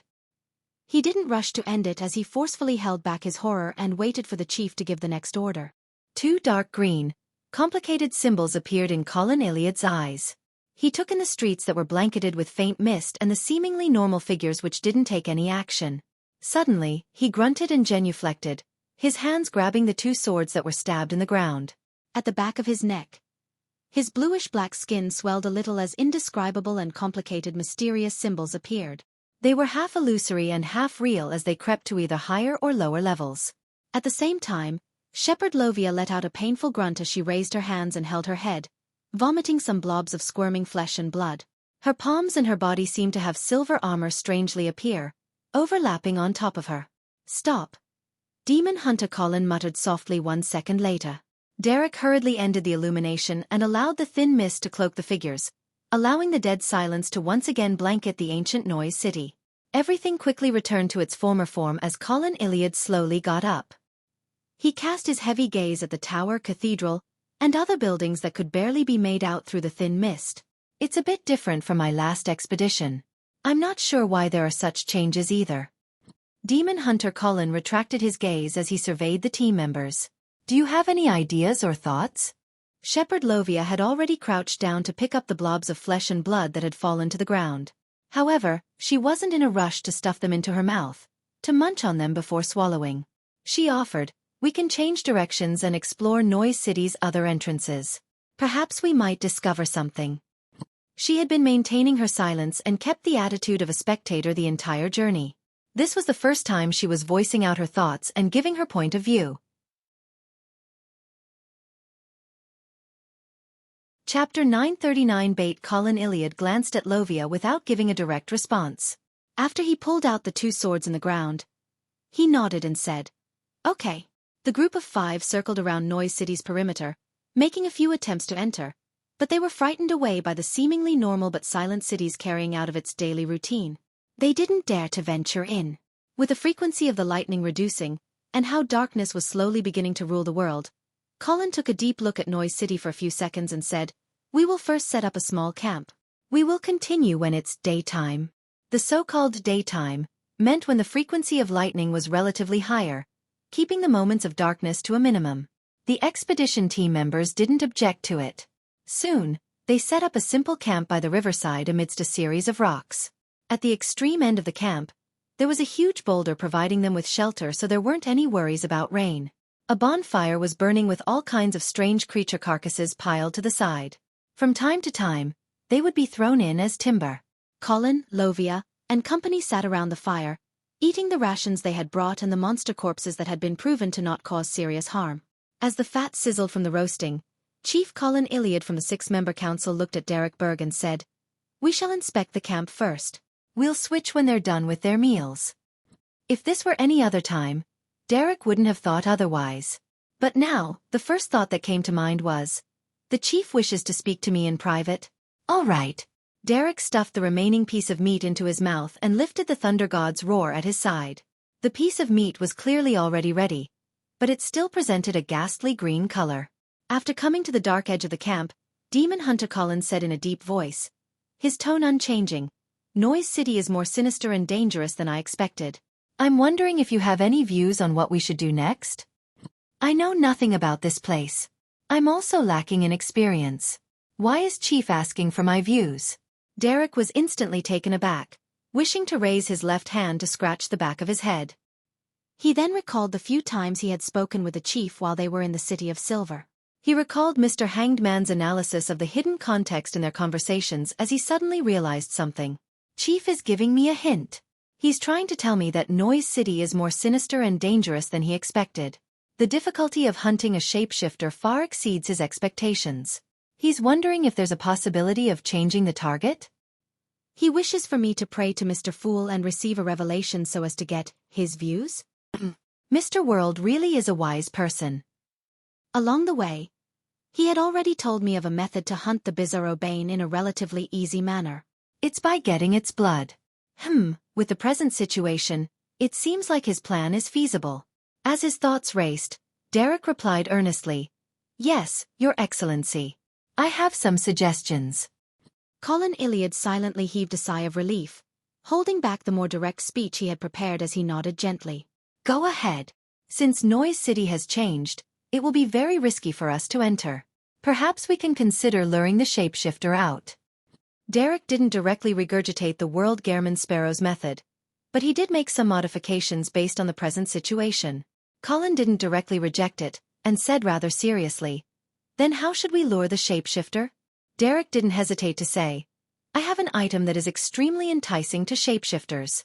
As long as it's placed at the boundary of Noise City, or even further, it will lure a shapeshifter out." The grizzled Colin wasn't surprised by his words. He amiably nodded and said, "What's the item?" He long knew that Derek Berg had secretly held a bestowment ritual at night during his guard duty shift. Furthermore, if he hadn't kept the truth undercover, it was impossible for Derek to keep it from Lovia, and Gonlin. Derek didn't know what its name or description was.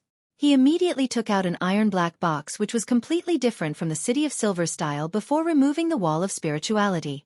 Following that, he didn't lower his head. Instead, he turned his head and opened the box solely using his sense of touch.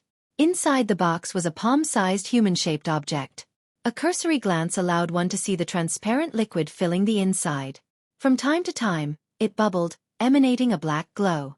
Upon scrutinizing it, there appeared to be maggots circling around the object. This was the true soul body of the spirit world plunderer which Klein had previously obtained. He believed that, for the Bizarro Bane, this Beyonder ingredient had an unparalleled allure. This wasn't simply a result of the law of Beyonder characteristic convergence, but it was also because once the Bizarro Bane obtained it, it could turn into a complete Bizarro sorcerer.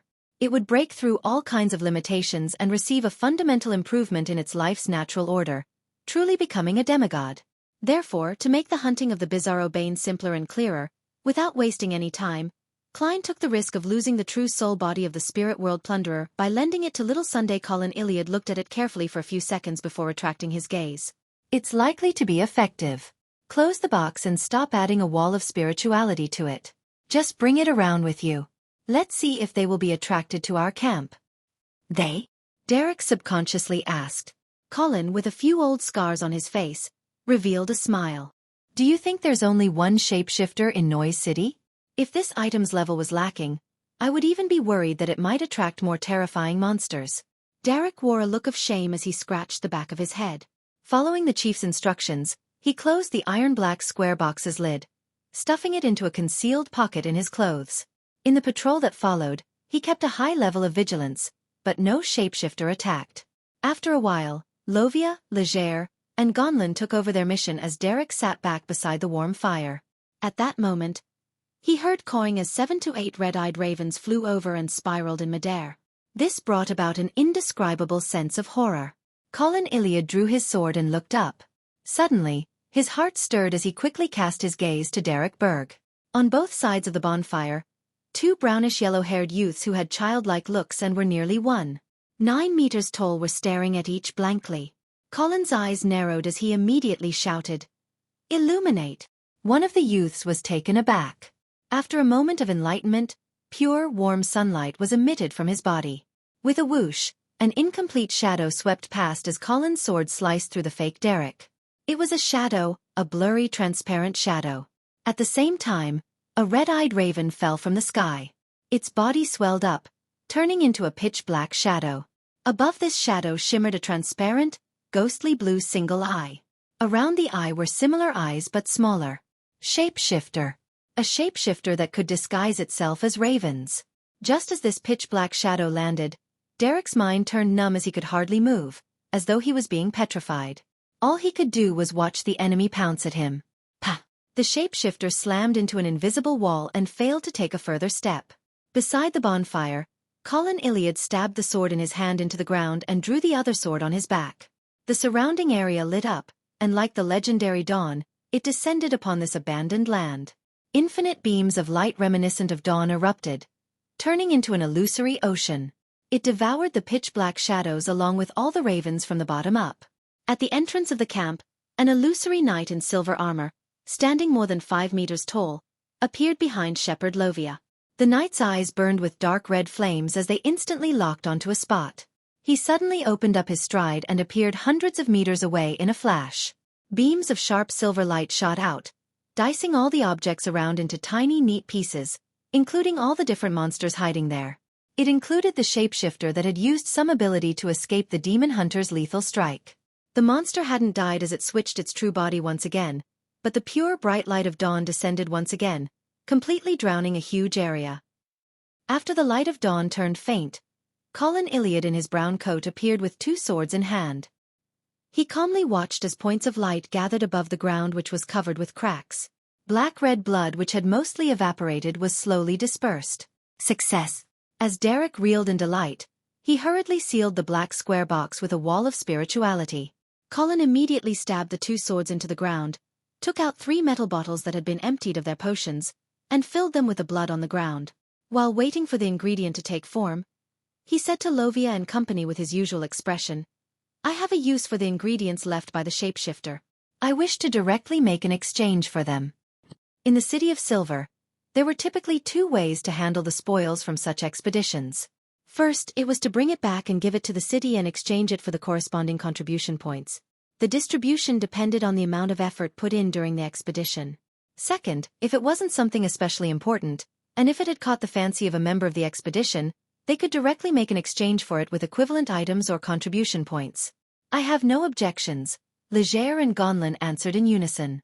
Lovia didn't say a word as a form of tacit consent. After the illusory silver-armored knight returned, she turned her head and looked towards the bonfire where Derek Berg was with a deadpan expression. In East Balam, in the temporary office for the Red Gloves, Soas surveyed the area and said to all the team members, "Her Excellency, Goddess's Eye, has ordered us to investigate the sale of Hunter Pathway ingredients in the local and surrounding cities, as well as any disappearances or deaths of Beyonders of the same pathway. She agrees with Daly's guess, and she suspects from the death of the Intis spies that it's an evil spirit of the Hunter Pathway. Of course, we mustn't ignore any abnormalities since it's only one possibility. There's also another thing. We only need to do the gathering of information and to ignore everything else. We will not delve deeper into the investigations. It's an order by Her Excellency, Goddess's Eye. Got that?" "Yes," Cindy and company replied. Soas looked at Leonard and Daly before retracting his gaze and said heavily, "Move out." Chapter 940A story. After leaving the local Nighthawks' base, which was disguised as a private detective office, Leonard glanced at Daly Simone, who had suggested to team up with him. "Where do we begin? Any suggestions?" Dressed in a spirit medium black robe with her hood pulled over her head, Daly Simone, with an uncanny beauty and mature air, shot Leonard Mitchell a glance. This is when a gentleman's decisiveness and style should be showcased. Leonard looked at his left hand, which was wearing a red glove. He deliberated and said, "If we begin by following Captain Soas' arrangements, that might allow us to find some clues, but it's not necessarily useful. I suspect that Her Excellency Goddess's Eye knows that. She's only giving us something to do in order to confuse in Sanguil." "Why do you say that?" Daly wasn't joking as her expression wore a rare, solemn look. Leonard glanced to his sides as he said in a heavy voice without realizing it. Based on what I know, 0-08 has the characteristic of, once you know it, it will also know you. We shouldn't be influenced while staying on the periphery of its perception since we aren't sure of its real name or powers, and only use the code name we gave it. But as Red Gloves who are pursuing the numinous episcopate's matters, and having discussed in Sanguil many times, I believe our situation has already been grasped by 0-08. This way, Sanguil should know that his abnormal state has been exposed. From that, he will avoid us by creating coincidences. Daly recalled the information regarding Sanguil and nodded. Soest had also mentioned this problem in the beginning. However, he didn't verbalize it as clearly as you did. It's still in the stage of backward inference from a result of failures. Therefore, Her Excellency Goddesses I has gotten us to investigate the situation of the nearby district hunter pathway beyonders and ingredients, and pretending as though nothing is confirmed. In the meantime, Her Excellency is preparing the usage of some corresponding items to lay a trap for the moment when the evil spirit gains control over Sanguil and thus appears. Leonard turned his body and spoke as he walked. That's probably the case, but I suspect that it's unlikely for 0-08 to not know of it. Daly followed diagonally behind as she said in thought, I believe there's still a chance for success. Don't forget that one of the honorific names of the goddess is the Mother of Concealment. That can counter 0-08? The church has a high-ranking member or sealed artifact that can counter 0-08. It's no wonder 0-08 was once obtained by the church and sealed under the Holy Cathedral. Leonard's eyes lit up as he came to a realization. Daly nodded very slightly as her expression turned soft. A few seconds later, her pupils contracted as she blurted out. Do you think our discussion has caught the attention of 0-08? Leonard's expression fell, but he didn't dare confirm anything nor shake his head. He and Daly looked at each other, looking back and forth as they fell silent for a moment.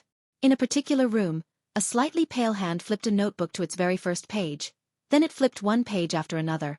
After leaving Bansi Harbor, Sauron Einhorn Medici, who had obtained a certain object, was no longer only stubborn or only capable of instinctively conspiring.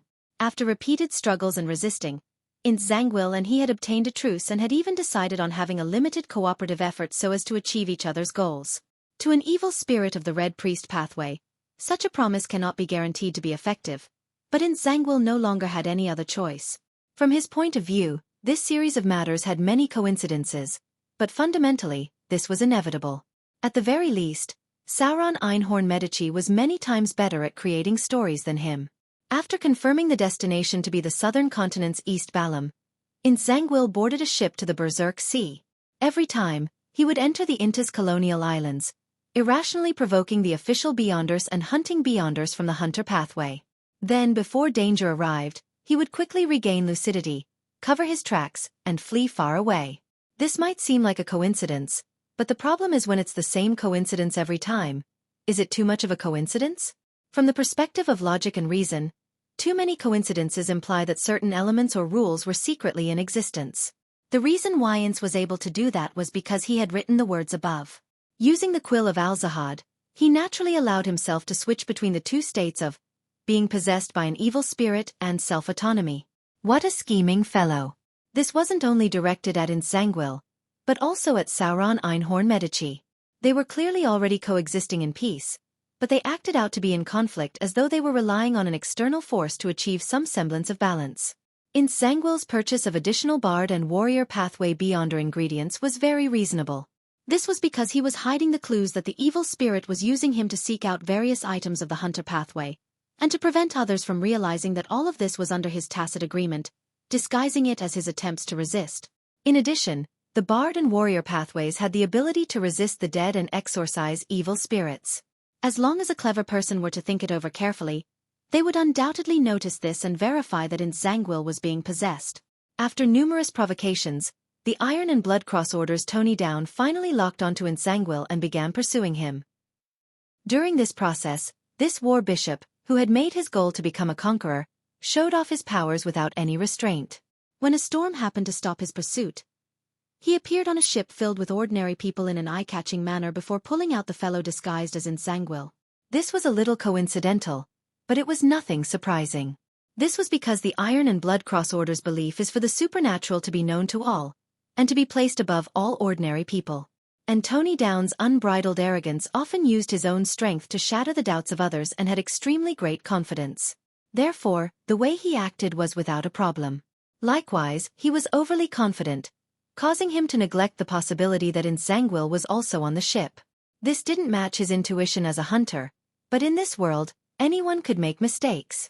When Nsangwil disembarked on Waypoint Island, he sensed someone observing him from a first-class cabin, but he didn't mind it.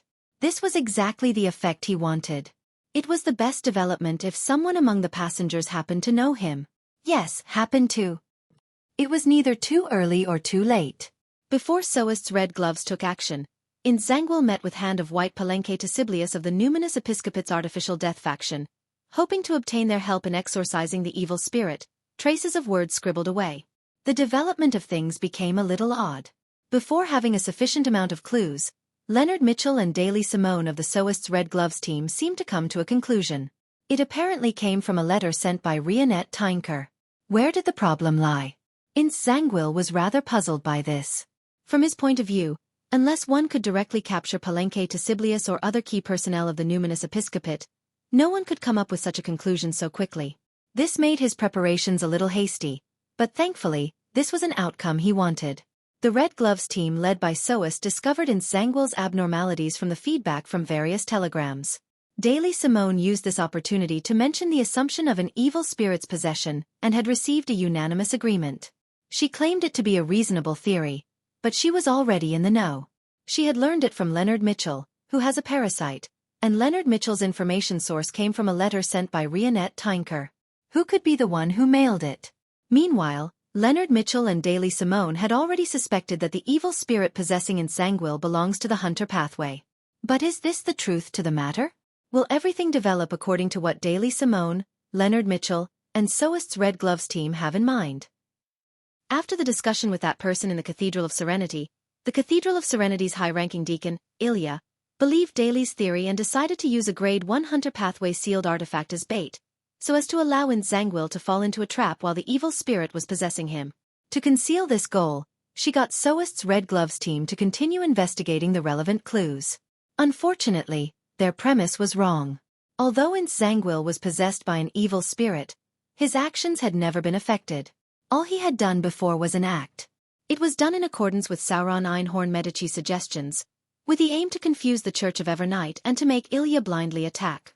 And a Red Angel evil spirit that was willing to help and cooperate was enough to change the battlefield situation. Nsangwil's true motive for coming to the southern continent is hunt the high-ranking deacon, Ilya, of the Church of Evernight. It was for his advancement preparations by obtaining her Beyonder characteristic. He wanted to prove to everyone that the Church of Evernight had made a foolish mistake to abandon him back then. Of course, before beginning this operation, Nsangwil had to first satisfy Sauron Einhorn Medici's thirst for mid- and high-sequence Beyonder characteristics of the Hunter pathway. To keep it a secret, he didn't plan on hunting locally, and he had prepared to do it further away.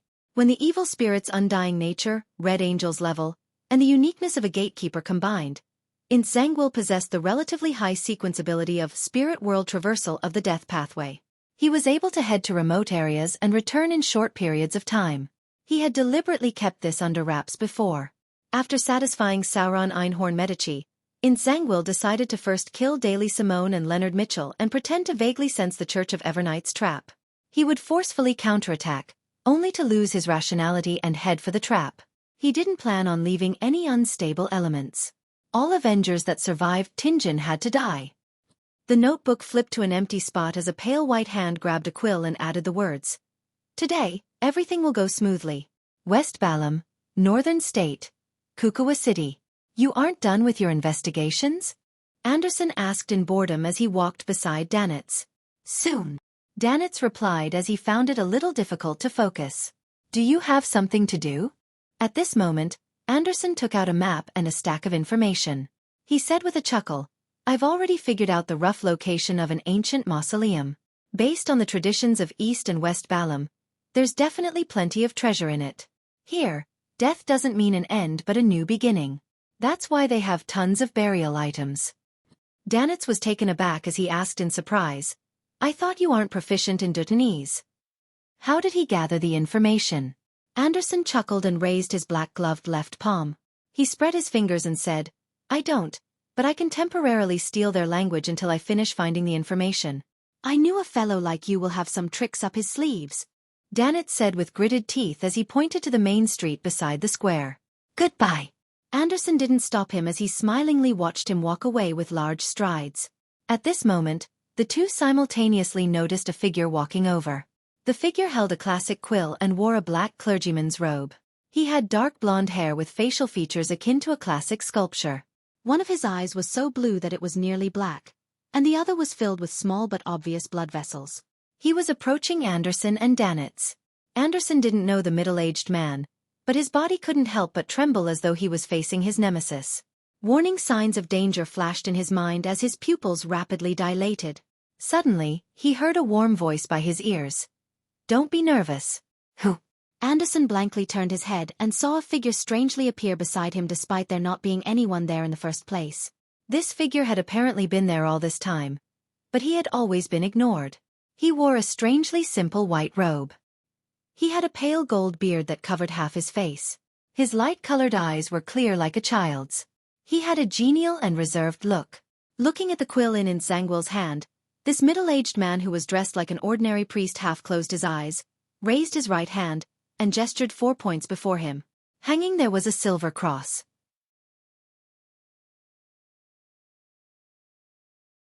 Chapter 941 Development that adheres to logic. The moment he saw the middle-aged man dressed in a priest's getup, Anderson zoned out for a second. Following that, some shackles in his mind suddenly collapsed as countless memory fragments surged through an invisible barrier. It felt like long-suppressed feelings suddenly erupted. He remembered the things that had happened over the past 2 months. He remembered the mission that the demigod had given him. Back in Byam, he followed the thoughts in his mind to meet up with the demigod. He followed him and left the Rorstad archipelago for a secret location. There, he met the priest beside him. It was arranged for him to enter an ancient coffin, to lay there among beyonder ingredients and a liquid filled with strange mixed blood, allowing them to seep into him. After a month of this corrosive treatment, a dark red chrysalis formed inside his body. He then had his memories from this period of time sealed before being sent to West Balam. He was then psychologically cued to not leave until he recovered his memories. This meant that he hadn't finished the demigod's mission and that it was still underway. Everything that had happened before were just preparations. Scenes flashed through his mind as Anderson discovered that while he was playing the harmonica on the streets, checking into the hotel with Danetz, obtaining of language comprehension charms from the Church of Knowledge's preachers, as well as his arrival in Northern State, all of these incidents had this genial and seemingly innocent priest present beside him the entire time. When having meals, he was sitting at a neighboring table. When he checked in, the neighboring room was his. When walking on the streets, he was walking right beside him. When playing the harmonica and putting on the ventriloquist act, this man was looking at him in a genial manner. And Anderson hadn't noticed any of this back then. Danetz, who was beside him, the people around him, none of them had noticed him. It was as though they had never seen this priest before. A chill that arose from deep in his heart ran from his tailbone up his spine to his brain. He felt that the experiences he had been through were enough to drive him insane, to the point of losing control. Danetz, who had already opened up a distance from Anderson, looked at the black-robed clergyman, in Zangwill, and then he looked at the simple priest who was praying with his eyes closed. He hurriedly bowed his head and used ancient Hermes to softly chant, "The fool that doesn't belong to this era. The mysterious ruler above the grey fog. The king of yellow and black who wields good luck." A few days earlier, he had received Mr. Fool's revelation to handle some matters as a guise to stay around Anderson. It was so that he could immediately pray if any abnormalities were to happen. Although he didn't know what would happen, or who he had encountered, Danetz, who always cherished his life, didn't hold back and did as he was told even if the abnormalities that happened might very well be him being overly imaginative. For this, he had specially worn the boxing glove made from Grozel's Beyonder characteristic. It ensured that he would act first without thinking so as to not waste any time. At this point, Zangwill had stopped walking. His dark blue, nearly black eye and the eye filled with blood vessels reflected the priest in simple white robes who had a cross hanging by his chest. In his mind, in his mouth, a furious voice sounded. "Adam, the Creator's son, King of Angels, Adam." Before Zangwill could finish his sentence, the priest opposite him opened his eyes. His light-colored eyes were already pure gold in color. Suddenly, pitch-black stone columns were erected around them, setting up a majestic cathedral. Inside this cathedral, each column, each arch, and each dome surface was embedded with the bones of different races. They were densely packed as they used different eye sockets to stare at in Xueqi. They surrounded a cross that was more than 100 meters tall. In front of the cross, a blurry figure stood there as though he was watching everything with compassion. This was a cathedral of corpses, but instead of appearing eerie, it was filled with holiness. The walls, windows, and doors of the cathedral had transparent, warped faces protruding out. It was as though countless souls were sealed inside, preventing beyonders from sensing the existence of the spirit world or astral world. The square and pedestrians from before had vanished. They were kept outside the corpse cathedral that had suddenly appeared. In Xueqi's classic quill had already flown up as it wrote rapidly on his black clergyman's robe. Anderson Hood is Gehrman Sparrow's friend. Ouroboros had taken notice of him, and due to various unknown reasons, Ouroboros's appearance here was a development that adhered to logic. Just as the quill wrote the exclamation mark, light beams shone in from the colored windows of the corpse cathedral, forming stacked illusory pure feathers. Beneath the enveloping feathers, a figure with long silver hair materialized in a genuflecting praying stance. Following that, the figure stood up straight. He wore a simple linen robe and had handsome looks and soft facial features. He was none other than King of Angels, Tail Devourer Ouroboros. Ouroboros's eyes were momentarily unfocused, but it soon reflected the genial priest's image. In his eyes, at his feet, and on the stacked feathers of light behind him, a supernatural mysterious circle was accentuated, forming an illusory river like a snake that had its head connected to its tail. The corpse cathedral once again reverted to the point when the pitch-black stone columns erected with the surrounding square were still on the border of existence. Taking this opportunity, Ouroboros flew out. Xueqi didn't hesitate as he made the surrounding colors saturate and overlap against each other. Just as this night watcher was about to step into the spirit world, he suddenly saw a cross spanning more than 100 meters in size plummet down from high above. This cross impaled the middle of the unformed corpse cathedral as the blurry figure that carried the cross raised its head. Infinite light spewed out, drowning Ouroboros and the quill holding Xueqi within. The corpse cathedral filled with bones of different races and the countless warped souls took form once again. Upon hearing the stacked illusory pleas, Klein was inside his hotel and thinking about his daily miscellaneous matters and lampooning in boredom. He suddenly stood up, went straight to the window and looked towards the nearby square. On the square, coffins were coming and going. The fountain was still spewing, and there was reverberating music. Everything seemed normal and even felt idyllic. Here what seemed most unharmonious was Anderson genuflecting with a stiff expression while a trembling Danitz was closing his eyes praying. Without a second thought, Klein followed the plan he had formulated above the gray fog. He controlled Winner Enzo, who was 100 meters away, to enter the telegraph office. He had instructed Danitz to live beside a telegraph office. At the same time, he took out his adventurer's harmonica and blew into it. Rionette Tinker walked out of the void with the 4 blonde red-eyed heads in hand. All 8 eyes turned to the square. For Leonard, Miss Messenger. He likely hasn't left your detection range.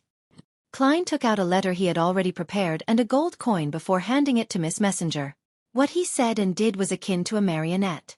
He only followed the instructions he had prepared in advance.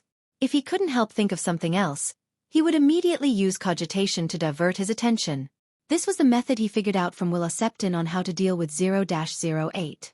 By doing the thinking above the gray fog, all he did was act according to plan in the real world. And in a particular prayer from Danitz, Klein had used the scene that appeared to observe Anderson, who was nearby. In the end, he discovered an unfamiliar priest who also felt familiar by his side. Thinking back to the psychology alchemists and the Twilight Hermit Order's hidden connection, and making the connection to the content in Emperor Roselle's diary, Klein immediately realized something. He was certain about what would happen next. The master of the Twilight Hermit Order, the son of the creator, angel of imagination Adam, was conspiring to obtain 0-08. This also meant that there was a high chance for Xueqi to appear with Anderson as the target. Then, Klein redid his plan above the gray fog, pretending as though he had never noticed anything. He continued his state as a marionette in reality. One of Rionette Tinker's heads bit onto the letter as the 8 eyes looked deeply at Klein for 2 seconds. Klein nodded indiscernibly without a word, watching Miss Messenger return to the spirit world. In the Kukawa telegraph office, Winner Enzo handed over the telegram, address, and Virl gold he had already prepared for the staff, urging them to send it immediately. West Balam, Northern State, Kukawa. Insangwil has appeared. The radio waves quickly spread, sending the message to the major bases of the Church of Evernight in West Balam and East Balam. East Balam. Why are you always active around the cathedral? Why don't you go further to carry out the investigations? Daly asked Leonard. Leonard thought and said frankly and seriously, awaiting news. Daly nodded in thought without prying further. She turned silent, no longer playing jokes on Leonard. It was as though she was waiting for something as well. Suddenly, Leonard's spiritual perception was triggered as he turned to look left. As a gatekeeper, Daly had already cast her eyes in that direction. A letter had appeared at some point in time, landing underneath a gas street lamp. Leonard didn't avoid Daly as he hurriedly picked up the envelope and opened it. The content of the letter was very simple. There was only one line: West Balam, Northern State, Kukawa, Revival Square. Coordinates. Leonard's expression turned heavy as he turned to Daly and said, "Ma'am, please help me to cover my tracks." As he spoke, his left glove had turned transparent. He stuffed his right hand into his pocket and grasped the fate siphon charm. Daly fell silent for a second and said extremely seriously, "Bring me along. Back then, you managed to at least fight, but I didn't have the time to do anything." Leonard's expression changed as his mouth gaped slightly. Finally, without saying a word, he grabbed Daly's shoulder. The two then vanished from the rather empty streets. As he watched Miss Messenger leave, and once he confirmed that the telegraph office had at least sent one telegram, Klein immediately took 4 steps counterclockwise and entered above the gray fog. He directly sat at the high-back chair of the fool and beckoned for the tyrant card, the sea god scepter, and a silver-gray charm. Immediately, he was wearing a papal tiara with a papal robe draped over him with a bone scepter in hand. Amidst silver bolts of lightning, Klein spread his spirituality towards the point of light where Danitz was. Chapter 942 Deity's Curse. With Klein's spirituality making contact, the points of light suddenly expanded into a scene before his eyes. With his shadow cloak up, Danitz was praying with his head bowed in the corner of the square, chanting the fool's honorific name with ancient Hermes. Thanks to this, Klein could see an expanded area around him, and he began searching for Insangwil. Through the gray fog, everything he saw was clearly different from what he had previously seen.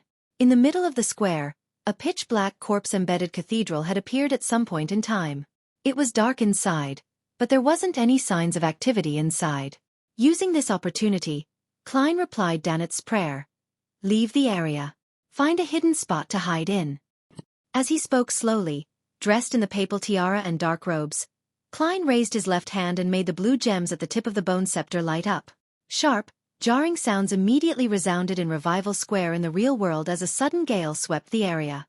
It made the people who were spending their leisure time there or the pedestrians to leave quickly to head for shelter from the wind. Even Anderson, who had a frozen expression, recovered his usual insouciant attitude. Holding his abdomen, he quickly rushed out of the dangerous area. In a few seconds, Revival Square became extremely silent. Even the pedestrians who walked slowly without running had experienced the feeling of flying with the nudging of the wind. The empty area entered a brief silence. Then, a flame appeared from the corpse cathedral's window. It grew in size and became increasingly blinding. Silently, the colored glass windows shattered as blinding white light that bordered on blue shot out like a meteor. This flaming light instantly crumbled, materializing into Insangwil, who wore a black clergyman's robe and had one dark blue eye and one eye covered with blood vessels. The moment this night watcher appeared, he couldn't help but open his mouth and scoff at the classic quill in his hand. "If a fool like you didn't listen to my suggestion, how could something like this happen? I'm not even sure what you're afraid of. If you had allowed me to pray to the Lord, allowing me to secretly return to the Rose Redemption and join forces with the Serpent, our preparations would allow us to set up a trap. Today, we will be the ones hunting Adam, and not the other way round." The seemingly dark and damaged quill immediately flew up and rode on an empty spot of Insangwil's clothes. Due to a rage stemming from embarrassment, Sauron Einhorn Medici pushed the blame of this development to the quill of Alzahad. But in fact, it was he who was stopping himself from praying to the true creator. Be it Sauron or Einhorn, neither one of them trusted this evil god. Today's development made this evil spirit's psychological dissociation to worsen. This is extremely reasonable. This is the diagnosis by the best, most professional psychiatrist. Xueqi immediately frowned as he raised his left hand and pressed it to his head. His dark blue eye rapidly recovered its luster as the classically sculpted face turned extremely stern. At this moment, having escaped the corpse cathedral, he was no longer facing the square. Instead, it was flights of ancient stone stairs. They were leading to the peak of a towering mountain. Erected there was a huge cross with countless angels spiraling around it. At this moment, an exaggerated bolt of silver lightning tore through the overcast sky, smiting right down at Xueqi. The sealed and strange space produced cracks. The fountain and its splashes appeared in his dark blue eye. Xueqi's figure immediately vanished, leaving behind a blurry transparent spirit. The latter was struck by lightning and was instantly obliterated. This night watcher didn't have the luxury of time to consider what other lurking dangers there were. He took this opportunity to transform into a flame as he penetrated a crack and rushed out. To him, no matter what lay ahead of him, nothing was more terrifying and difficult to deal with than the son of the Creator, King of Angels Adam. Upon seeing the flame rise up from the square, allowing Xueqi to escape the restraints of the illusory world and returning to his appearance with dark blonde hair and pale hands, Klein raised his head slightly and subconsciously sat straight. Countless scenes flashed across his mind, him having his heart penetrated, the pair of bright leather boots just before his previous death, Dunn Smith smiling at him with a wink of his left eye, and the Blackthorn Security Company which had been reduced to ruins. The corners of Klein's mouth quickly curled upwards as he revealed a comical smile. He then deeply muttered using ancient Hermes, misfortune. The silver-gray charm on his right palm suddenly burst into a gloomy black light. This was a charm of the misfortune domain Klein made using Snake of Mercury Willow Septon's blood and precious metals by praying to the Evernight goddess. This was a present he had prepared for Xueqi. This was an arrow of vengeance. This was a deity's curse. Klein immediately stood up, stretched his shoulders, and threw out his right arm, fusing the gloomy black light with the little powers he could stir from above the gray fog as he threw them at Xueqi. Just as Xueqi returned to Revival Square, he saw a dark black beam appear out of nowhere. It blanketed the entire sky, making him find himself in an extremely dark environment. Such a change happened in a flash before everything was restored to normal in an instant. Nothing seemed amiss, but as a night watcher who could give others a certain level of bad luck, Xueqi acutely smelled the aura of danger. Without any hesitation, he reached out his left palm in a bid to use the evil spirit within him and his powers as a gatekeeper to enter the spirit world and flee. However, none of the surrounding bright flowers, pure white fountain, and dark black tiles had their colors saturate, much less become stacked. Xueqi's spirit world traversal had become ineffective. The glint in his eyes froze as he seemed to understand the reason. It was because the evil spirit in him was having an internal struggle. Thus they wouldn't lend him their power. See, everything would be fine if you had listened to me. Bullshit. I'd rather die than believe in the true Creator. What's the point saying all of this? Didn't you still end up the same as us, being made into a potion by a Lista tutor? So none of you are nervous at all? Didn't you notice that the curse clearly came with a deity's aura? That power was fundamentally very powerful. Our present condition doesn't allow us to avoid it at all. Haha, continue arguing. Go on. I'll wait to die with all of you. The veins on Xueqi's forehead throbbed when he heard that. He was furious that Sauron Einhorn Medici would suddenly engage in an internal strife at such a critical moment. They didn't seem to notice the danger they were in at all. As a former archbishop, as a beyonder who had watched over the Church of Evernight's holy artifacts, Xueqi didn't let his judgment become clouded because of his rage.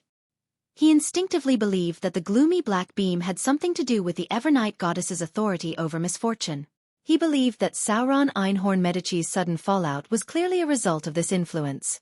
Otherwise, it was impossible for the Red Angel evil spirit to break into a quarrel without concerning themselves with the situation they were in simply because of the quill of Alzahad's writing. He immediately turned around, quickly running towards another exit of Revival Square in an attempt to communicate with other spirits. He wished to borrow their powers to escape. However, there wasn't a single spirit around. At this moment, a figure stood in a hidden corner of the open square. He was a mixed blood with parents coming from Lone and Balam. He had a fleshy face and baggy clothes. On his waist hung a rapier. It was Admiral Hel Ludwell. This was a marionette who usually didn't have any thoughts. After throwing out the deity's curse charm, Klein followed his plan, returned to the real world, and made use of the two marionettes. As he made Enzo find a corner, he took out the items he prepared, set up a bestowment ritual, and controlled Admiral Hell to walk to a secluded spot to face Insanguil. This Admiral Hell, who looked nothing like his original self, raised his right hand, allowing his arm and fingers to rapidly turn incorporeal as they extended towards the target.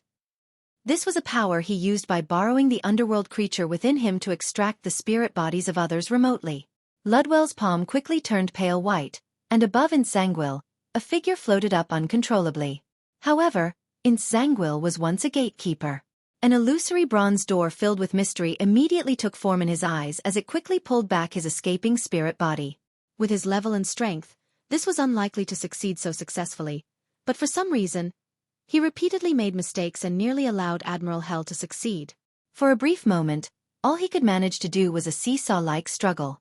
At this moment, two figures rapidly appeared beside Ludwell. One of them was the black-haired, green-eyed Leonard with a transparent glove in hand, and the other was Davy Simone who had blue eyeshadow and blush. They had arrived at the perfect moment because the bad luck of an enemy often implied that one was lucky enough. The first thing Daly saw was the figure she could never forget. Pangs of fury burned in her eyes instantly. She didn't rashly attack as she made some observations. She came behind Ludwell and spread her arms.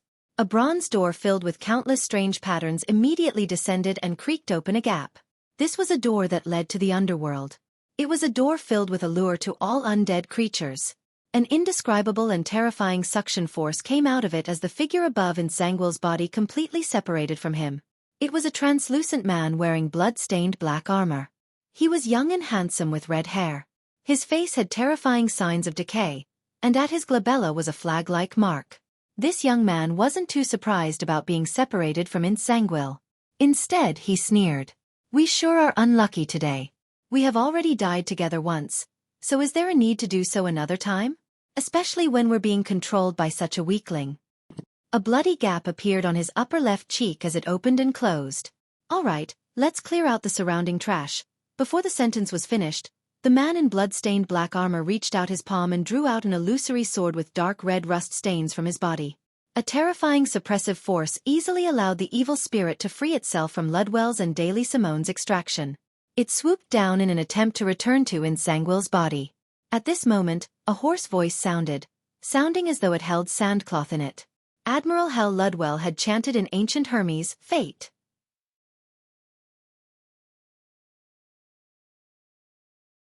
Chapter 943, the Third Act, Fate.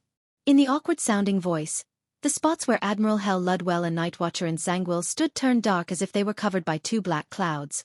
Fate Siphon Charm. This was one of the Fate Siphon charms that Klein had made using the Worms of Time from Palais Zoroast. To make plans without 0-08's knowledge, he had kept himself hidden behind the scenes the entire time.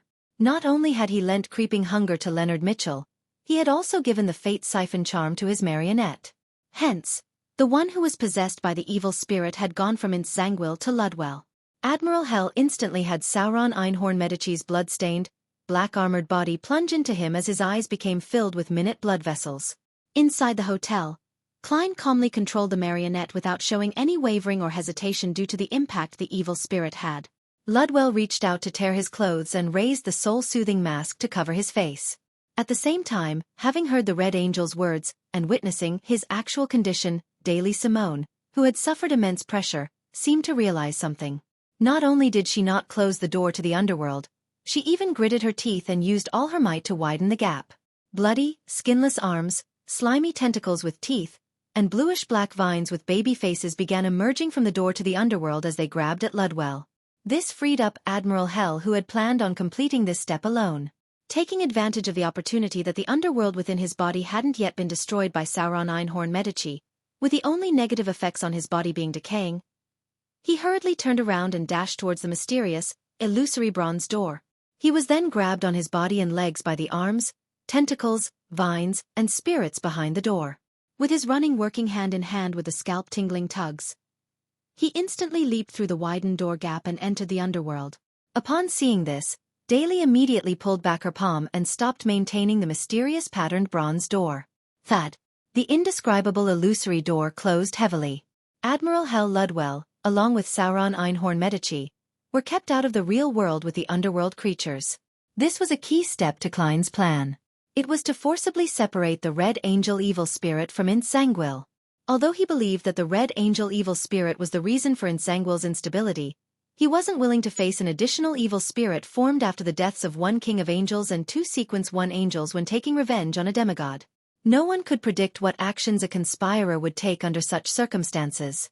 Therefore, Klein used the basis of the magical powers of the Fate Siphon Charm and Ludwell's pathway characteristic to formulate a plan. The addition of Daly had allowed the entire process to happen more smoothly.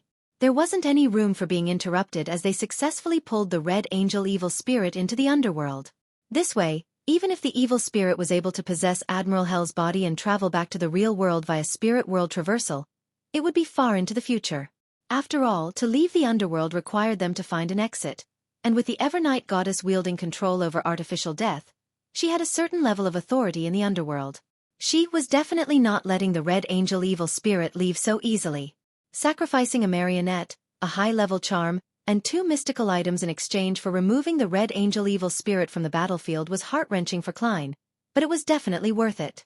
As for the misfortune on Insangwil on the one hand, it was a continuous state and not a short-term affliction, and on the other hand, he had suffered from deity's curse. The Fate Siphon Charm could only replace a tiny portion of that and not empty it out. He could soon recover. As for Ludwell, he had Winner Enzo imbuing him with good luck. Nothing would stop his series of actions for a short period of time. Such a change was completely unexpected for Leonard. However, he had become a red glove for almost a year. He had plenty of experience dealing with supernatural cases, so he didn't show any hesitation or confusion. He immediately cast his gaze at the still dazed Insangwil. When the figure in a black clergyman's robe with one dim eye was reflected in his eyes, his expression immediately warped as though he was facing a trauma of his. It was a trauma where he did his best but had failed to put it to use. It was the trauma of seeing Captain and Klein already dead after regaining consciousness. As Leonard raised his left palm, he pressed the human-skinned glove to his temple and grasped the Fate Siphon Charm in his right hand tightly. With a deep voice he said, "Fate." The ancient, supernatural language echoed as a transparent book condensed in front of his left glove. Following that, there was the ethereal chant of "I came, I saw, I record." Bolts of bright, blinding silver lightning blasted down one after another as they instantly devoured Leonard. Lightning storm. This was akin to Leonard holding a revolver to his temple before pulling the trigger. He was committing suicide, but at the same time, he was using the Fate Siphon Charm. This would transfer such a fate to Insangwil. This was the best solution he could think of when using the Fate Siphon Charm and creeping hunger. It required immense courage. Countless silver lightning swept over, shattering the surrounding darkness. Leonard Mitchell immediately snapped awake and found himself still standing at his spot. His left hand had yet to rise, and his right hand had just grabbed the Fate Siphon Charm. Whatever he did was just a dream. At this moment, in Insangwil's dark blue eyes, darkness was slowly swirling. It was as though it was saying, "When did you get the misconception that you aren't dreaming?" In fact, long before Sauron Einhorn Medici had been extracted from his body, he had already created a large-scale dream in an attempt to pull all his enemies in. Unfortunately, the man with a rapier was in no way affected. He easily escaped and ended up destroying the dream, reducing its effects to nothing.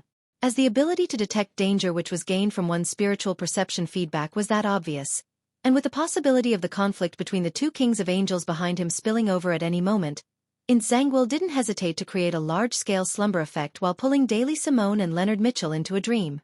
Right on the heels of that, he picked up Quill of Alzahad and rapidly wrote on his sleeve, "Insangwil was in optimal condition today." He could effectively control his mythical creature form. Therefore, he didn't hold back and used all his strength to escape the area. As he finished writing the sentence with the quill, Insangwil's body began transforming. His eyes instantly turned black as though it was tainted with ink. The fine patterns around him began to extend, forming strange and distorted mysterious symbols. At his waist and ribs, his clothes swelled as 4 skinless arms grew out from squirming flesh. They were covered with blood vessels. The arm was rapidly covered with white feathers as a cadaveric aura rippled out. At the same time, Insangwil's teeth grew long, turning sharp. His body seemed to be embedded with numerous blurry, tiny faces. In a blink of an eye, this night watcher was already slumped on the ground, turning into a strange monster with 8 legs and white feathers. Night suddenly fell upon the square as worms in the soil and the bacteria on the floor tiles died one after another, entering an eternal slumber. This was the combination of the powers of Evernight and Death. Just as Daly Simone and Leonard Mitchell were about to lose their lives amidst their slumber, a thunderclap boomed. Bolts of silver lightning struck down, turning into a forest of lightning that blanketed Nsangwil's incomplete mythical creature form. After sending away the Red Angel evil spirit, Klein didn't stay any longer. Like a marionette with preset orders, he mechanically took 4 steps counterclockwise and entered above the gray fog. Wearing the papal tiara and papal robe again, he picked up the sea god scepter. This was the 3rd act of the play. With 0-08 exhausted by Adam, and with the Red Angel evil spirit separated from Nsangwil thanks to the Fate Siphon charm, he had to face the sea god's wrath as a sequence 4. Klein knew that he didn't have the strength to directly fight a demigod. Therefore, his plan had been to wear off Nsangwil's helpers while smiting him from above the grey fog. It was akin to the sea battle with the demigod, Kona's Kilgore, who was from the Black Emperor pathway back then. Even if he couldn't complete the kill due to a demigod's potency, he could stall for time until the Church of Evernight's archbishop or high-ranking deacons with sealed artifacts arrived. In this plan, there were 2 uncontrollable parameters. First, it was unpredictable how much influence 0-08 had towards the end. A card up his sleeve was to let Enzo set up a bestowment ritual and be prepared to send Grozel's travels to the real world at any time. By sending it to the edge of the battle, Klein wanted to know if this would lure the quill away from Nsangwil. After all, he guessed that the quill was a Grade O sealed artifact of the Spectator pathway. It was likely that it was interested in the special book left behind by the Dragon of Imagination. Second, he wasn't sure how strong the son of the creator, Adam, was. Klein had no reference point, and he believed that it wasn't impossible for a king of angels like him to subdue 0-08, imprison the Red Angel evil spirit, and kill Nsangwil alone. Towards such a development, Klein had no means to foil it. All he could do was pray for the goddess's blessings and fate's tenderness as he waited for the outcome. Rumble! The lightning forest smote down, bringing with it intense destructive auras. At this moment, pure darkness surged out of the gaps in the lightning, devouring all of the silver-white swath. Right on the heels of that, Nsangwil's 8 legs moved rapidly as he ran out of the area. He couldn't find a target of attack, nor could he lock onto the enemy that had cast lightning storm. Holding back his furious emotions, he ran towards buildings along the perimeter of the square, leaving shadowy afterimages behind. However, amidst booming thunder, terrifying lightning bolts smote down one after another, trapping Nsangwil inside the square. Daly and Leonard had already woken up from their dreams, but the light from the lightning affected their vision, allowing them to discover that Nsangwil had apparently turned into a monster, but the details were unclear. Mythical creature form. As the two had a solid foundation in mysticism, they immediately realized what was happening and quickly closed their eyes. They then retreated to a spot that provided them shelter. Realizing that he was unable to dodge the lightning strike given the amount of time he had, Nsangwil retracted one of his legs, picked up 0-08, and as he ran, he wrote on his body, "An unknown existence is attracted by the combat and feels great pity for Nsangwil's experiences before deciding to help him by taking him away via the spirit world."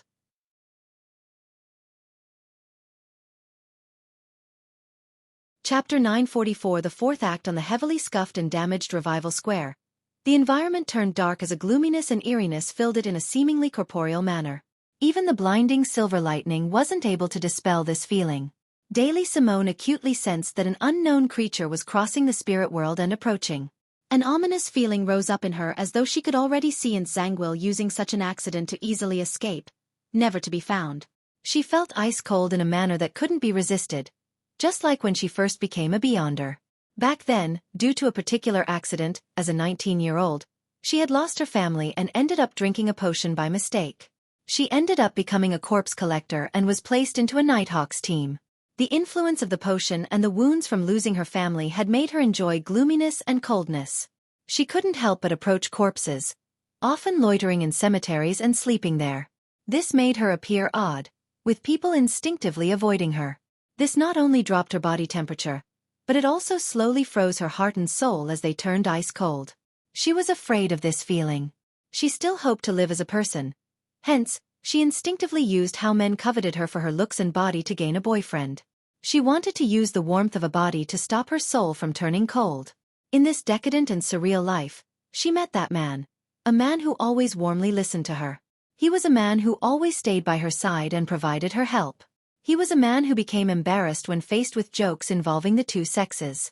He was a man who accepted all the flaws and weaknesses of his teammates with a sincere attitude. He was a man who fumbled in helplessness when she jested at him again and again. He was a man who hid the pain and sorrow in his heart, to the point of suffering an early receding hairline.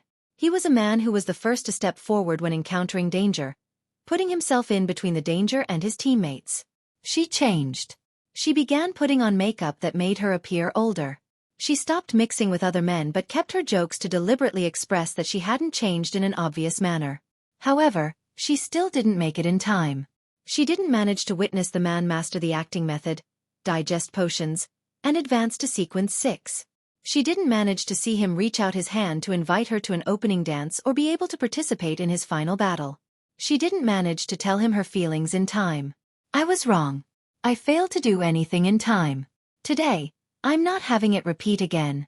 Daly's expression turned sorrowful as the corners of lips curled bit by bit with tenderness and sweetness. With her eyes closed, she suddenly pulled out a small metal bottle from a hidden compartment. She threw the stopper and gulped the liquid inside. Her blue eyeshadow and blush instantly brightened, and even her skin turned slightly translucent. Her coiled-up hair was instantly released, pushing her hood back as they fluttered. Spirit wandering the void, higher-order creature that leave one with awe, the unforeseeable creature, Daly chanted with simple and forceful ancient Hermes. I shall sign a contract with you in my name, pray that you leave this place. Behind the 8-legged, the white-feathered ensanguil, a figure appeared. It was a blood-colored piece of flesh with countless eyes on it and arms of different races. Just as it was about to grab ensanguil and drag him into the spirit world, it suddenly paused. It then turned its gaze towards Daly Simone. Pitch-black snake-like scales instantly appeared on Daly's skin, and within the gaps of the scales, white feathers grew. Her knees buckled as she knelt down in pain, but she ultimately maintained her spirit-channeling posture. That quill began writing autonomously on ensanguil's body. The unknown existence descended upon Revival Square and was just about to take ensanguil away. But no, it was attracted by Daly Simone. Its sense of aesthetics was inclined towards humans. Oh no, it abandoned ensanguil. It decided to listen to Daly Simone's suggestion and ended up leaving. How surprising that when it came to spirit channeling, ensanguil, a demigod, would actually lose to sequence 5 Daly Simone. Although this lady had consumed the flower of spirit and paid an immense price, she had little chance to defeat ensanguil, who was barely using the quill of Alzahad. Ensanguil was just too unlucky. He actually encountered a matter with nearly 0 probability. Amidst the lightning strikes, blood-red beams lit up in ensanguil's pitch-black eyes that were covered with mysterious symbols before calming down. His hand, which held the quill, wrote on his body once again. Another unknown existence was lured into the vicinity and attempted to enter the real world. Just as he wrote that, the quill suddenly paused as it continued writing. Incoming. Incoming. No, she was Rionette Tynker. No, Rionette Tynker chased away all the surrounding creatures in the spirit world. She gave ensanguil a glance, looked away, and left, continuing her patrol of the surroundings. Ensanguil is too unlucky. Just too unlucky. Ensanguil's rapidly moving body suddenly paused as though he had suffered a terrible blow. Boom. A thick bolt of silver-white lightning smote the 8-legged monster. It sent ensanguil flying up as he let out an inhuman cry. In his pitch-black eyes, the blood-red beam spread out like an explosion, turning into 2 bloodthirsty, cruel and maniacal blobs of light. Ensanguil could no longer control his emotions and maintain a good state of mind. He lost most of his reason. The more the slightly damaged quill wrote, the darker it became until it slowly stopped. With a scream that left one with goosebumps, an endless darkness blanketed the area, pulling Daly Simone and Leonard Mitchell into a dream. However, the thunder booms and lightning snapped the dreamers awake. Ensanguil took a step back with his 8 legs, leaving behind an afterimage in his spot. He rapidly ran towards Daly Simone, who was on the brink of losing control, hoping to rip apart the Nighthawk who had foiled his plans for escaping. Boom! Boom! Ridiculous bolts of lightning blasted down, stopping his attempts to escape. Boom! Boom! The 8 legs that were covered with white feathers, which now had signs of being charred, moved one after another as he kept his body low while he circled the square, dodging the lightning in search for an opportunity to kill Leonard and Daly. With time, he realized there was a problem with the remaining reason that he had. The frequency of the lightning was dropping. The person that kept casting lightning strike had apparently reached his limit, and his spirituality was almost drained. Zangwill's heart stirred as a cruel smile was plastered across his face. He ran at high speeds as he muttered in ancient Faesak, "All of you will die." He had apparently forgotten of his need to escape. All of you will die. Leonard Mitchell could do nothing despite hearing that sentence. It was because he couldn't even open his eyes. He couldn't determine where Zangwill was, nor use his spirituality to lock onto him. At this moment, he felt as if he had returned to Tingen, back to the Blackthorn Security Company, back to the day where they engaged Megos in an intense battle. He had returned to the time when he was weak and helpless, unable to stop anything himself. Back then, he clearly wanted to help Captain and Klein. Despite overcoming his horror, despite having Old Man to provide him with help, he quickly fainted due to his low sequence and lacking strength, thus failing to participate in the subsequent battle. All he could do was wake up to see two corpses and use the pain of meeting family members to resolve the blame he placed on himself. He always cherished his leisurely life in Tingen City, the feeling of not needing to take any responsibility as if he was the protagonist. However, the more he cherished those memories, the more he hated his former self, wondering why he hadn't worked harder. With his eyes tightly closed, figures of light were dotting around, and all he could do was ball his hands into a fist as he hurriedly shouted, "Old Man! Old Man!" This time, there wasn't any response in his mind. No one provided him any help, as Palaz Zoroast was still in a deep sleep. Leonard's breathing turned heavy as he couldn't help but move his head from side to side with the darting of the light. Then, with a slightly hoarse voice, he shouted in clear anxiety, "Old Man! Old Man! Old Man!" His voice gradually softened, drowned by the thunder. Leonard hung his head bit by bit, his face filled with shame and pain. His lips quivered as he relaxed his hand and gripped it tight again.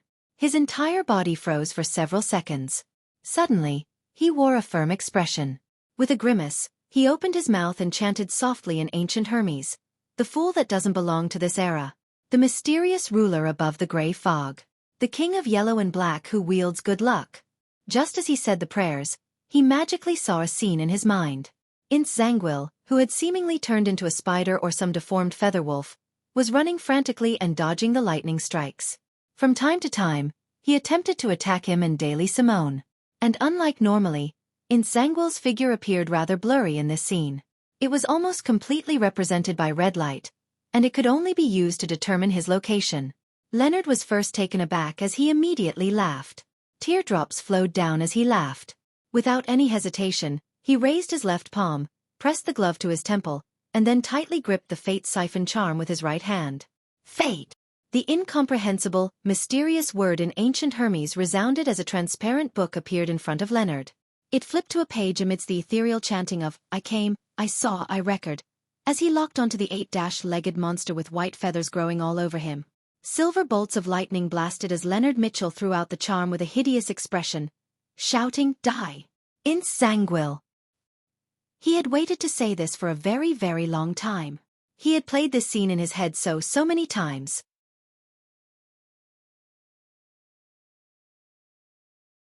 Chapter 945. The stories ending the moment the Fate Siphon charm left Leonard Mitchell's hand.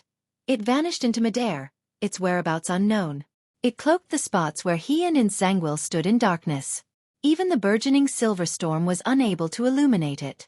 At that instant, Leonard felt the surface of his body turn numb, as though lightning was leaping over it, creating a slight stabbing pain, one that would completely pulverize his body at any moment.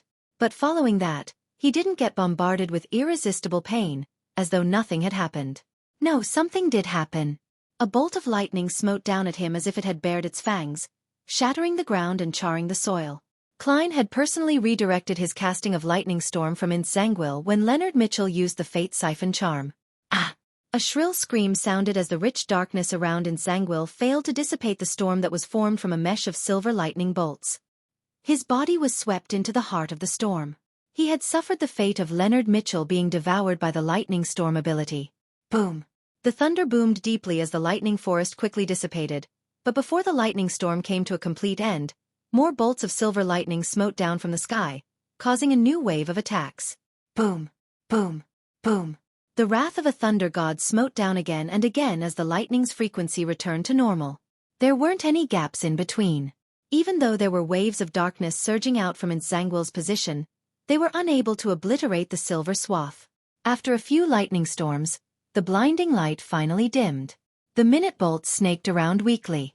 Zangwill remained standing there without collapsing. However, his head with pitch-black eyes, blood-red halos, and mysterious symbols had cracked. The flesh inside the cracks was charred black as a grayish-white liquid seeped out. The 4 legs by his torso had already been burnt black and curled up together. All it took was a touch for them to fall off. On them, not only were the white feathers gone, even the overlapping blood vessels were pulverized and had scattered to the ground, leaving them at head height with him. But even so, Zangwill still wasn't dead. Creatures that had obtained godhood had an unimaginable vitality compared to ordinary people. The blood-red halo in his eyes grew richer as the violent aura no longer had any room for decreasing. Feelings of hatred and regret surged in him, giving him the urge to vent them out. He hated himself for only thinking of escaping in the beginning and not killing all the enemies present. Back then, if he hadn't held back and had used his powers by releasing the terror of a demigod without any reservations, he was definitely able to kill Daily Simone and Leonard Mitchell amidst the lightning strikes. If he had done so, he wouldn't have been left in such a sorry state by 2 mid-sequence Beyonders. Damn it! Damn it! Zangwill roared and threw away the darkened 0-08 quill. Using his remaining 4 legs, he pounced at Leonard Mitchell. Leonard was just about to take action when he felt a coldness in him. It was as though thin long hair was reaching out and binding him from the darkness, doing so from a dream. He was unable to move again. Boom! A bolt of lightning struck Zangwill, but it only served to stagger him for a moment and drop a few pieces of charred flesh. He continued his attack and even revealed a cruel smile. From that strike, he was already certain that the person hiding in the background casting the lightning was at their limit. The person was unable to use any more demigod-level powers. As for Leonard, who was being bound by countless strands of invisible hair, his thoughts quickly became serene. It was as though he no longer put up any resistance and had wished to sleep in the darkness. Unable to move, he bit his tongue lightly and temporarily recovered some of his lucidity. He made the transparent book in front of him emit the ethereal chanting. I came, I saw, I record. With a resonating whoosh, a terrifying hurricane swept at Zangwill, who had arrived with a pounce. It snapped the illusory black hair-like objects, giving Leonard freedom again. Whoosh! Zangwill was thrown up as he slammed heavily to the ground. His body was covered with deep gashes as pale white blood gushed out of him. Despite having lost another front leg, he still wasn't dead. He stood up again and locked onto the Evernight poet who still had his eyes closed. Without any warning, Leonard suddenly slipped and fell to the ground. When he tried to get up, he seemed unable to maintain his balance. Even the gale he created had failed to sweep up his body. Damn it! I should have killed you when you were unconscious back in Tinjin City. Zangwill cursed through clenched teeth. That woman is about to die. The same goes for you. As he cursed, he hobbled over to Leonard's location as though he had lost his ability to move at rapid speeds. With a ferocious expression he said, Your captain was irritating. Likewise for that teammate of yours. All of you are the same.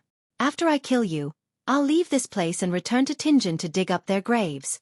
As he cursed, the darkness filled with cadaveric auras surged out of Zangwill, sweeping towards the nearby Leonard Mitchell. Leonard could sense that he was riddled with bad luck, but he could do nothing. He didn't even dare to open his eyes. Bang! Amidst a gunshot, a pale golden bullet pierced through the thick deathly darkness, bringing out blinding sunlight, terminating the abnormality within. Pah!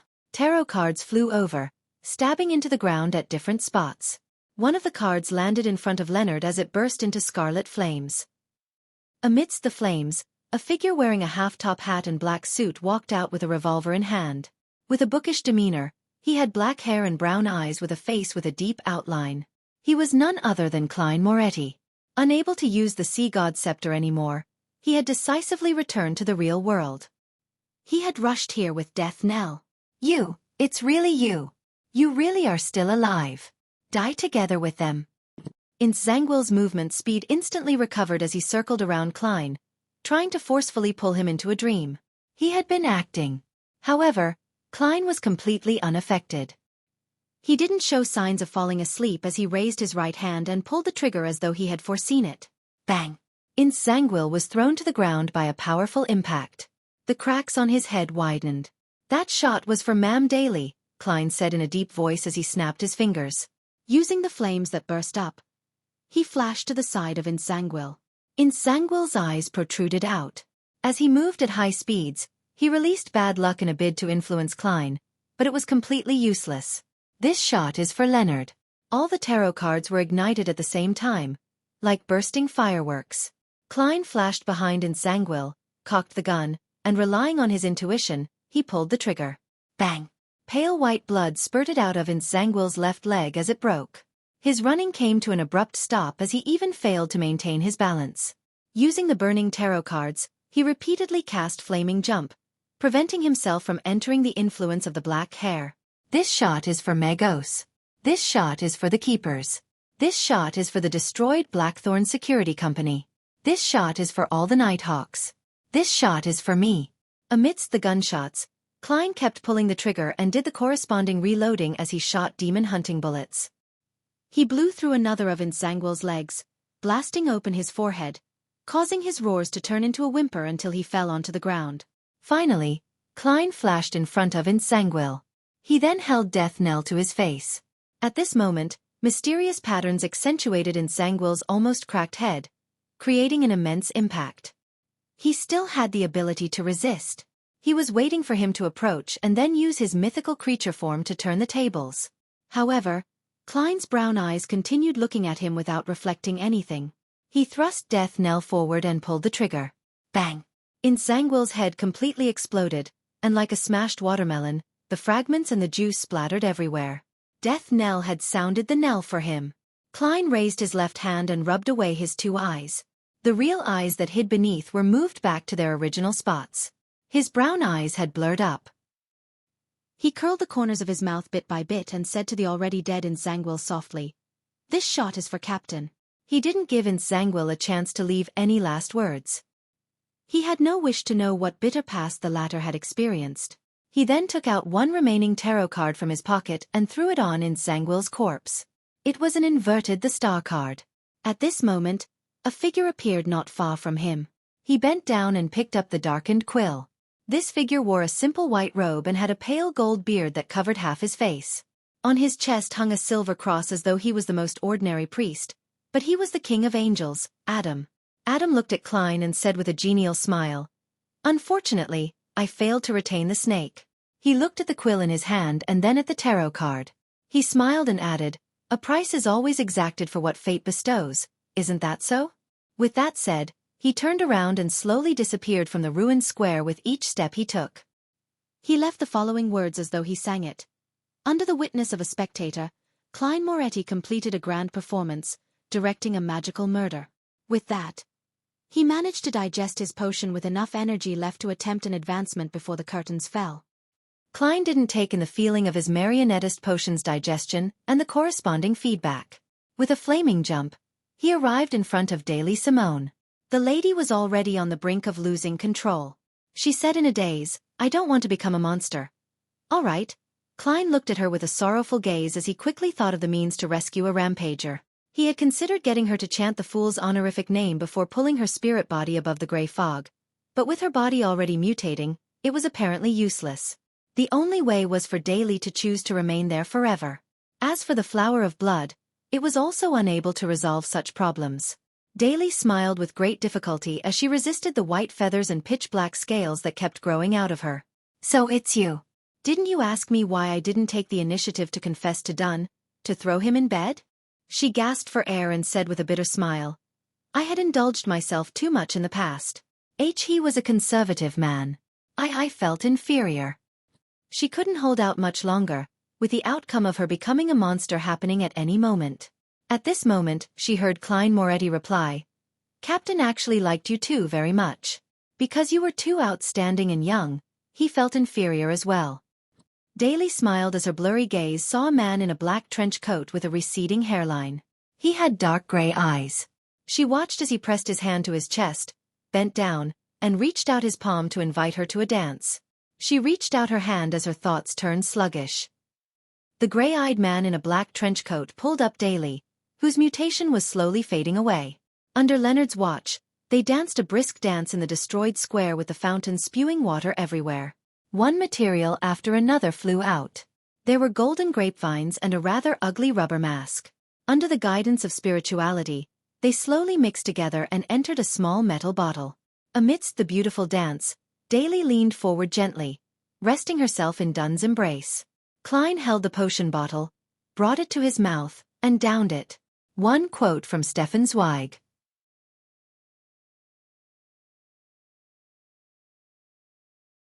Chapter 946. A bestowment or a curse. The ice-cold potion slid down his throat, bringing Klein numbness, one that reached deep into his soul.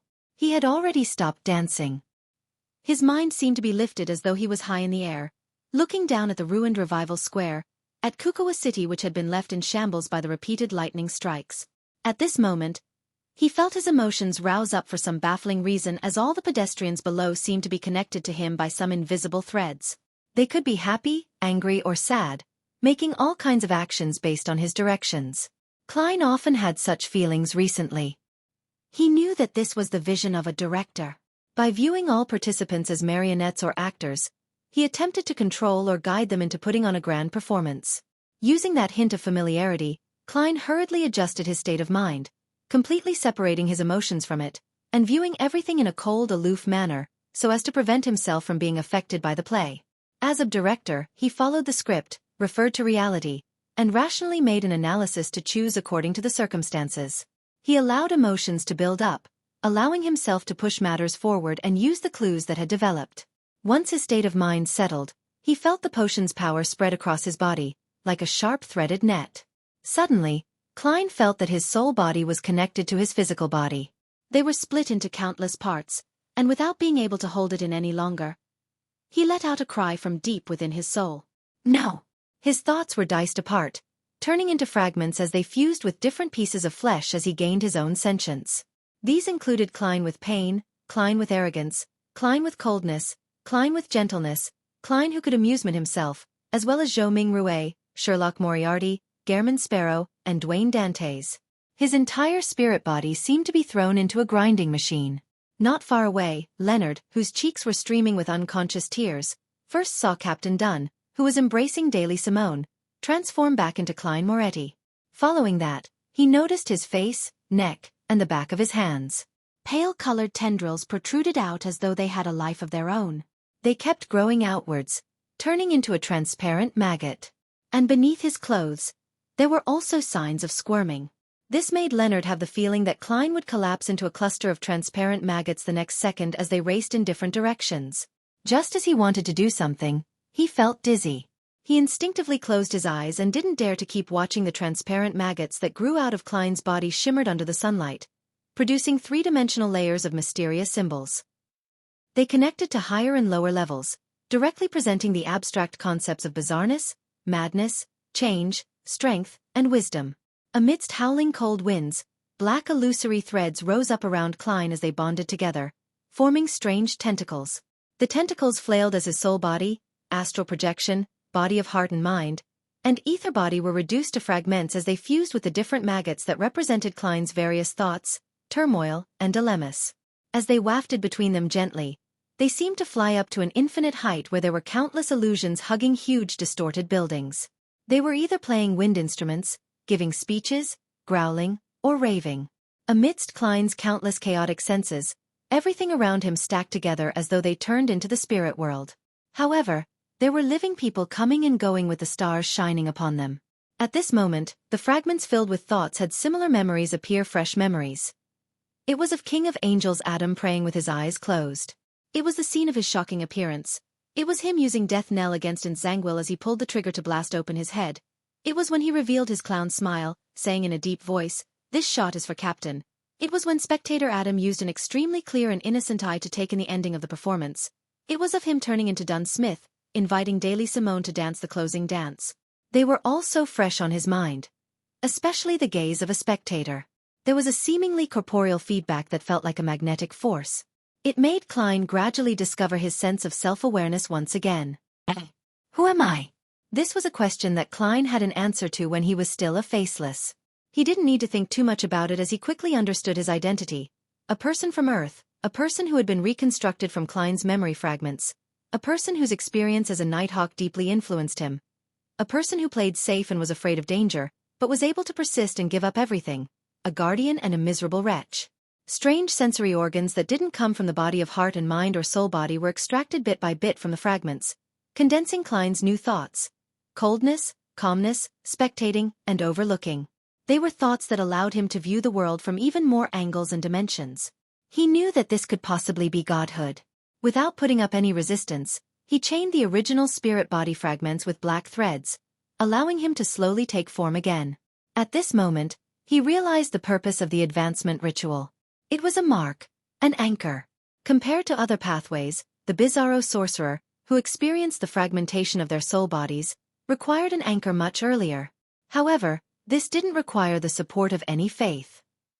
On the contrary, faith was a numerous and jumbled affair with too many personal feelings involved. During the fragmentation during this ritual, it easily wiped away the humanity of the advancer who was only sequence 5, leaving behind godhood. A grand and profound performance under the watch of countless spectators was enough to make up this anchor. Although the spectators were few in number, as the pinnacle existence of the spectator pathway, Adam could match thousands of ordinary spectators. He could even imagine a theater of spectators to create the effect. With his entire body taking form, all kinds of knowledge surged out from the depths of his demigod spirit body, embroiling Klein's mind and giving him an indescribable impact. It felt as though his brain was about to explode. However, with some level of godhood and his rich experience, he could view this in a detached manner and rather easily pass through the stage. The transparent maggots on his face, hands, neck, and beneath his clothes returned into his body, turning back into the black-haired, brown-eyed Klein Moretti. Looking at Daily Simone, who was still in his embrace and slowly turning cold, he lifted her up and walked to Leonard Mitchell. He bent down and placed her on the ground. Daily no longer had pitch-black scales or white feathers. She had been restored to normal and her eyes were closed. The corners of her mouth were curled up like she was having the deepest and sweetest dream. Klein stood up and looked at Leonard, who had opened his eyes again, and said heavily, "She has returned to the goddess's kingdom, just like Captain." He had turned her into a marionette to reverse Daily's mutation, allowing her to die like a human before releasing his control over her. Leonard tried to force a smile as he whimpered a sound of acknowledgement. Tears were streaming down his face. Klein gently nodded his head. To her, this might not be the worst outcome. She returned as a human to the embrace of a deity she believes in, and that's where Captain and the others are. As he spoke, he subconsciously and sincerely raised his right hand and tapped his chest 4 times in a clockwise fashion. Leonard instinctively drew the sign of the crimson moon. He was momentarily taken aback as his expression turned odd. Klein surveyed the area and said, "Take Ma'am Daly back with you to East Balam. Make it known that she died due to Nsangwil's attack, and had made exceptional contributions in causing Nsangwil's death. Don't worry. No one will investigate you. Of course, you can take this opportunity to leave the red gloves." "I am used to the church," Leonard said heavily. Klein took off his hat and bade farewell with a bow. Holding his hat, he turned to walk to Nsangwil's body and took a card that had a chariot and a red priest on it. The red priest wore the face of Roselle Gustave. Leonard's lips quivered as he suddenly asked, "Hey, aren't you returning to the church?" Klein didn't turn around as he wore his silk top hat and headed for another exit of the square. After a few steps, he paused and replied to Leonard with his back facing him, "I can't return anymore. Can't return anymore." Leonard stared in a daze as the familiar figure gradually distanced himself and vanished. After a while, a few Beyonders flew to Revival Square. One of them was wearing the clergyman robes of the Church of Evernight. She had a head of beautiful raven-black hair and an exquisite face. No one could tell her age, because no one cared. They could only notice the eyes that seemed to contain countless stars within. This lady was floating in midair as she looked at the square. All she saw was Nsangwil's sorry corpse that could hardly be recognized. Covering his cracked head was a commonly seen tarot card. It was the star. Above the gray fog, Klein placed the red priest card by his left hand and closed his eyes to rest for a moment. He had a basic grasp and understanding of the powers of a Bizarro sorcerer. On the one hand, He could transform into animals that weren't too disparate in size. In a spirit body state, he could completely ignore this point. He could transfer wounds from either himself or others onto a paper figurine. He had also gained the enhancement of the flaming jump ability that now spanned nearly 1,000 meters. The might of air bullet reached that of a cannon. On the other hand, he could now obtain initial control of one's spirit body threads in 3 seconds. He could turn a target into his marionette within 15 seconds. His control range was 150 meters. At the same time, he could switch spirit body threads, allowing his marionette to obtain all his Beyonder powers. Within 1,000 meters, he could switch locations with his marionette as he wished. Due to this point, and the maggots he separated as a mythical creature form, as well as the disguise from the spirit body threads, Klein obtained a higher level of body doubles. This also meant that, as long as any one of his marionettes were alive, a Bizarro sorcerer would never die. The enemy often found it difficult to know if the one killed was the Bizarro sorcerer or his marionette. What was real and what wasn't was difficult to determine. After confirming his state and resting for a moment, Klein immediately walked deep into the mysterious space above the gray fog. He headed for the staircase of light that seemed to lead to heaven. As he expected, there was another step, one formed of light. This time, Klein believed that he could use this 6th step that resembled a giant's to step onto the condensed gray cloud. 1 step, 2 steps, 3 steps. He came to the end and, with a leap, stepped onto the cloud formed by the gray fog. Reflecting in his eyes was a door of light tainted with a bluish-black luster. It was formed from countless layers of spherical light, and each spherical light enveloped squirming maggots. Some of them were transparent, others translucent. This was the scene Klein saw through Enzo's eyes, but the objects were very blurry, as though something was obstructing his vision. In addition, above the door of light, there were thin black threads that hung down. They were hanging up what seemed like completely transparent cocoons. These cocoons were gently swaying, wrapping different souls. They looked to be of all descents: African, Asian, Caucasians, etc. Some were wearing jeans, others holding cell phones. Some had beautiful clothes, others having beautiful facial features. All of them had the aura as though they were living, but their eyes were tightly closed. Klein's gaze froze as though he had returned to Earth and had walked onto the streets which were filled with people. Then, he noticed that 3 cocoons had opened. They were empty and were swaying with the wind. Raising his head, Klein took in this sight as he observed in silence.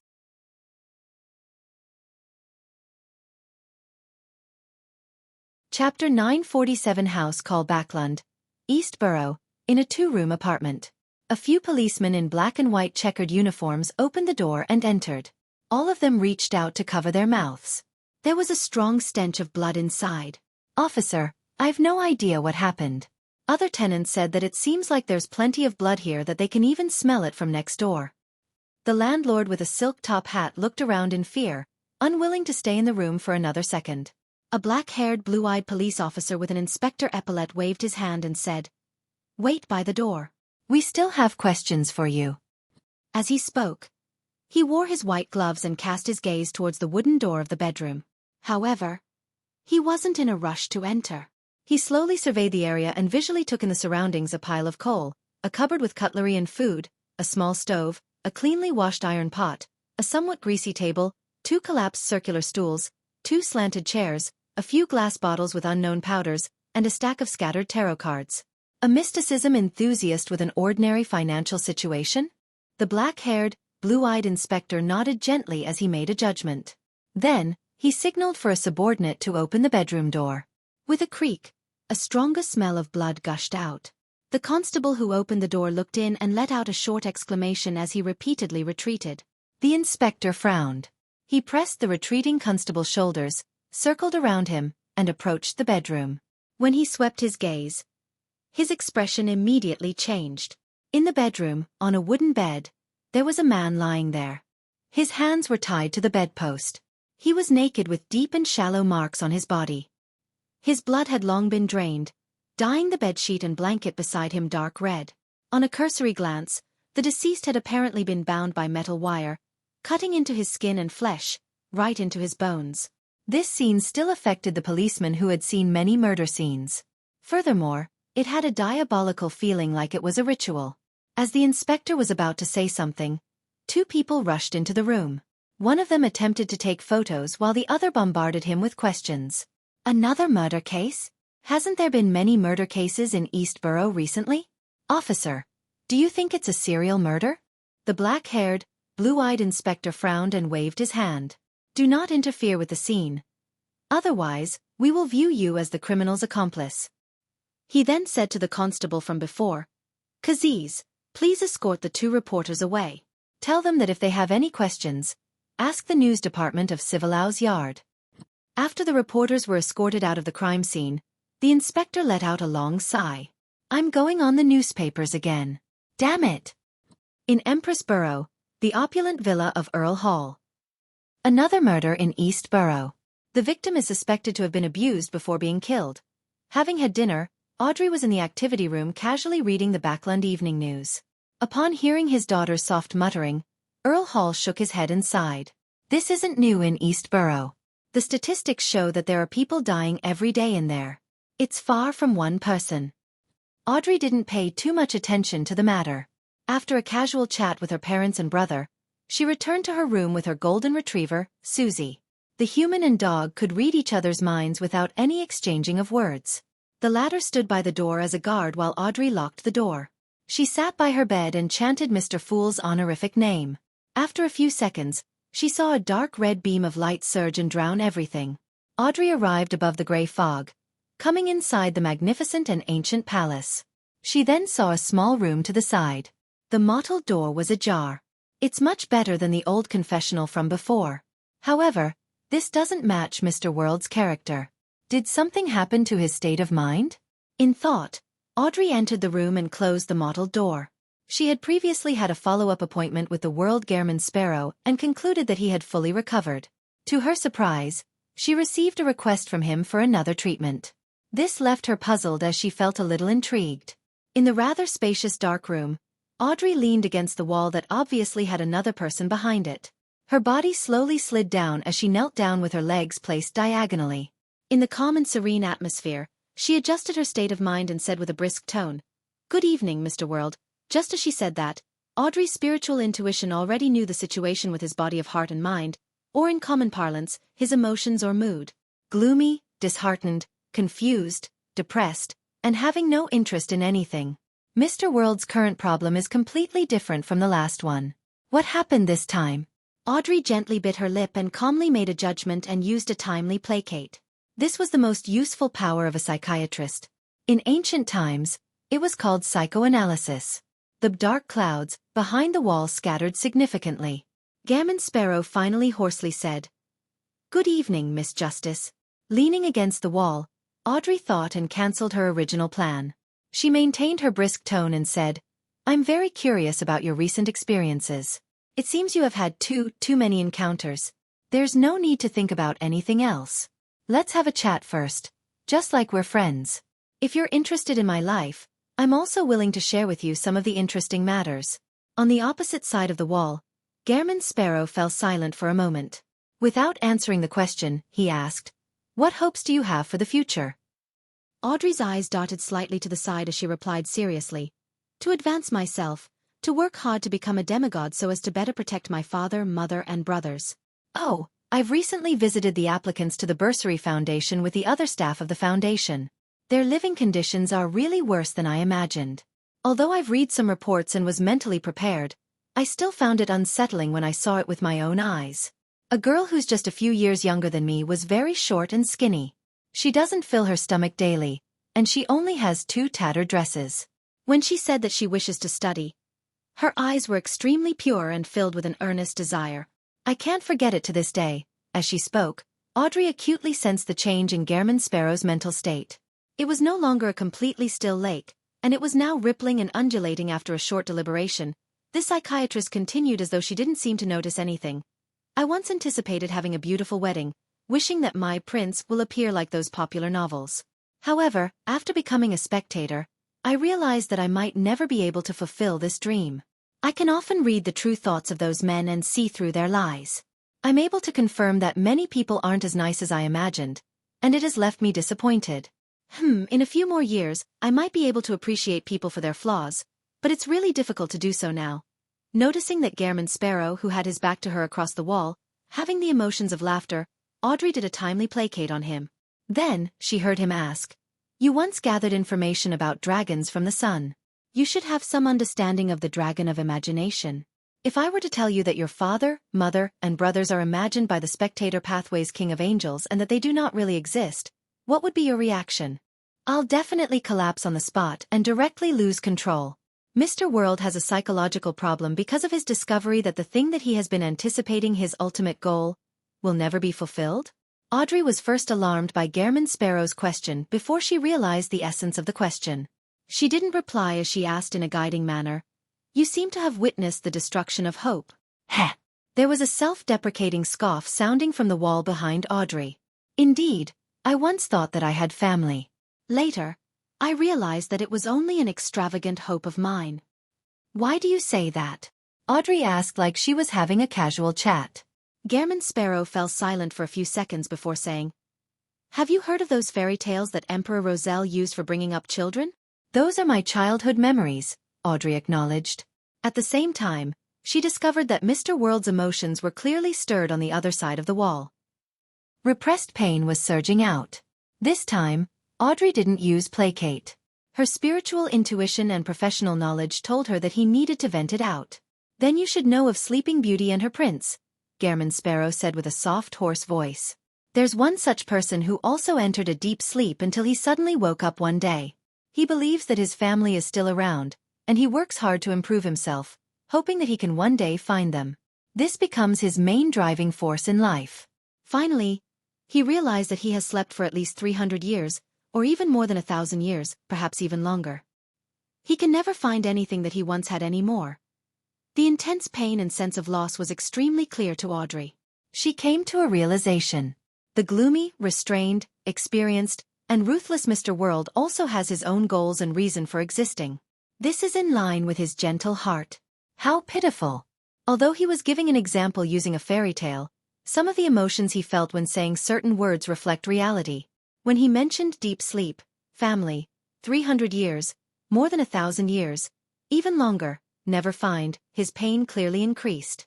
This means that he's from an ancient time and has lived to this day due to certain encounters?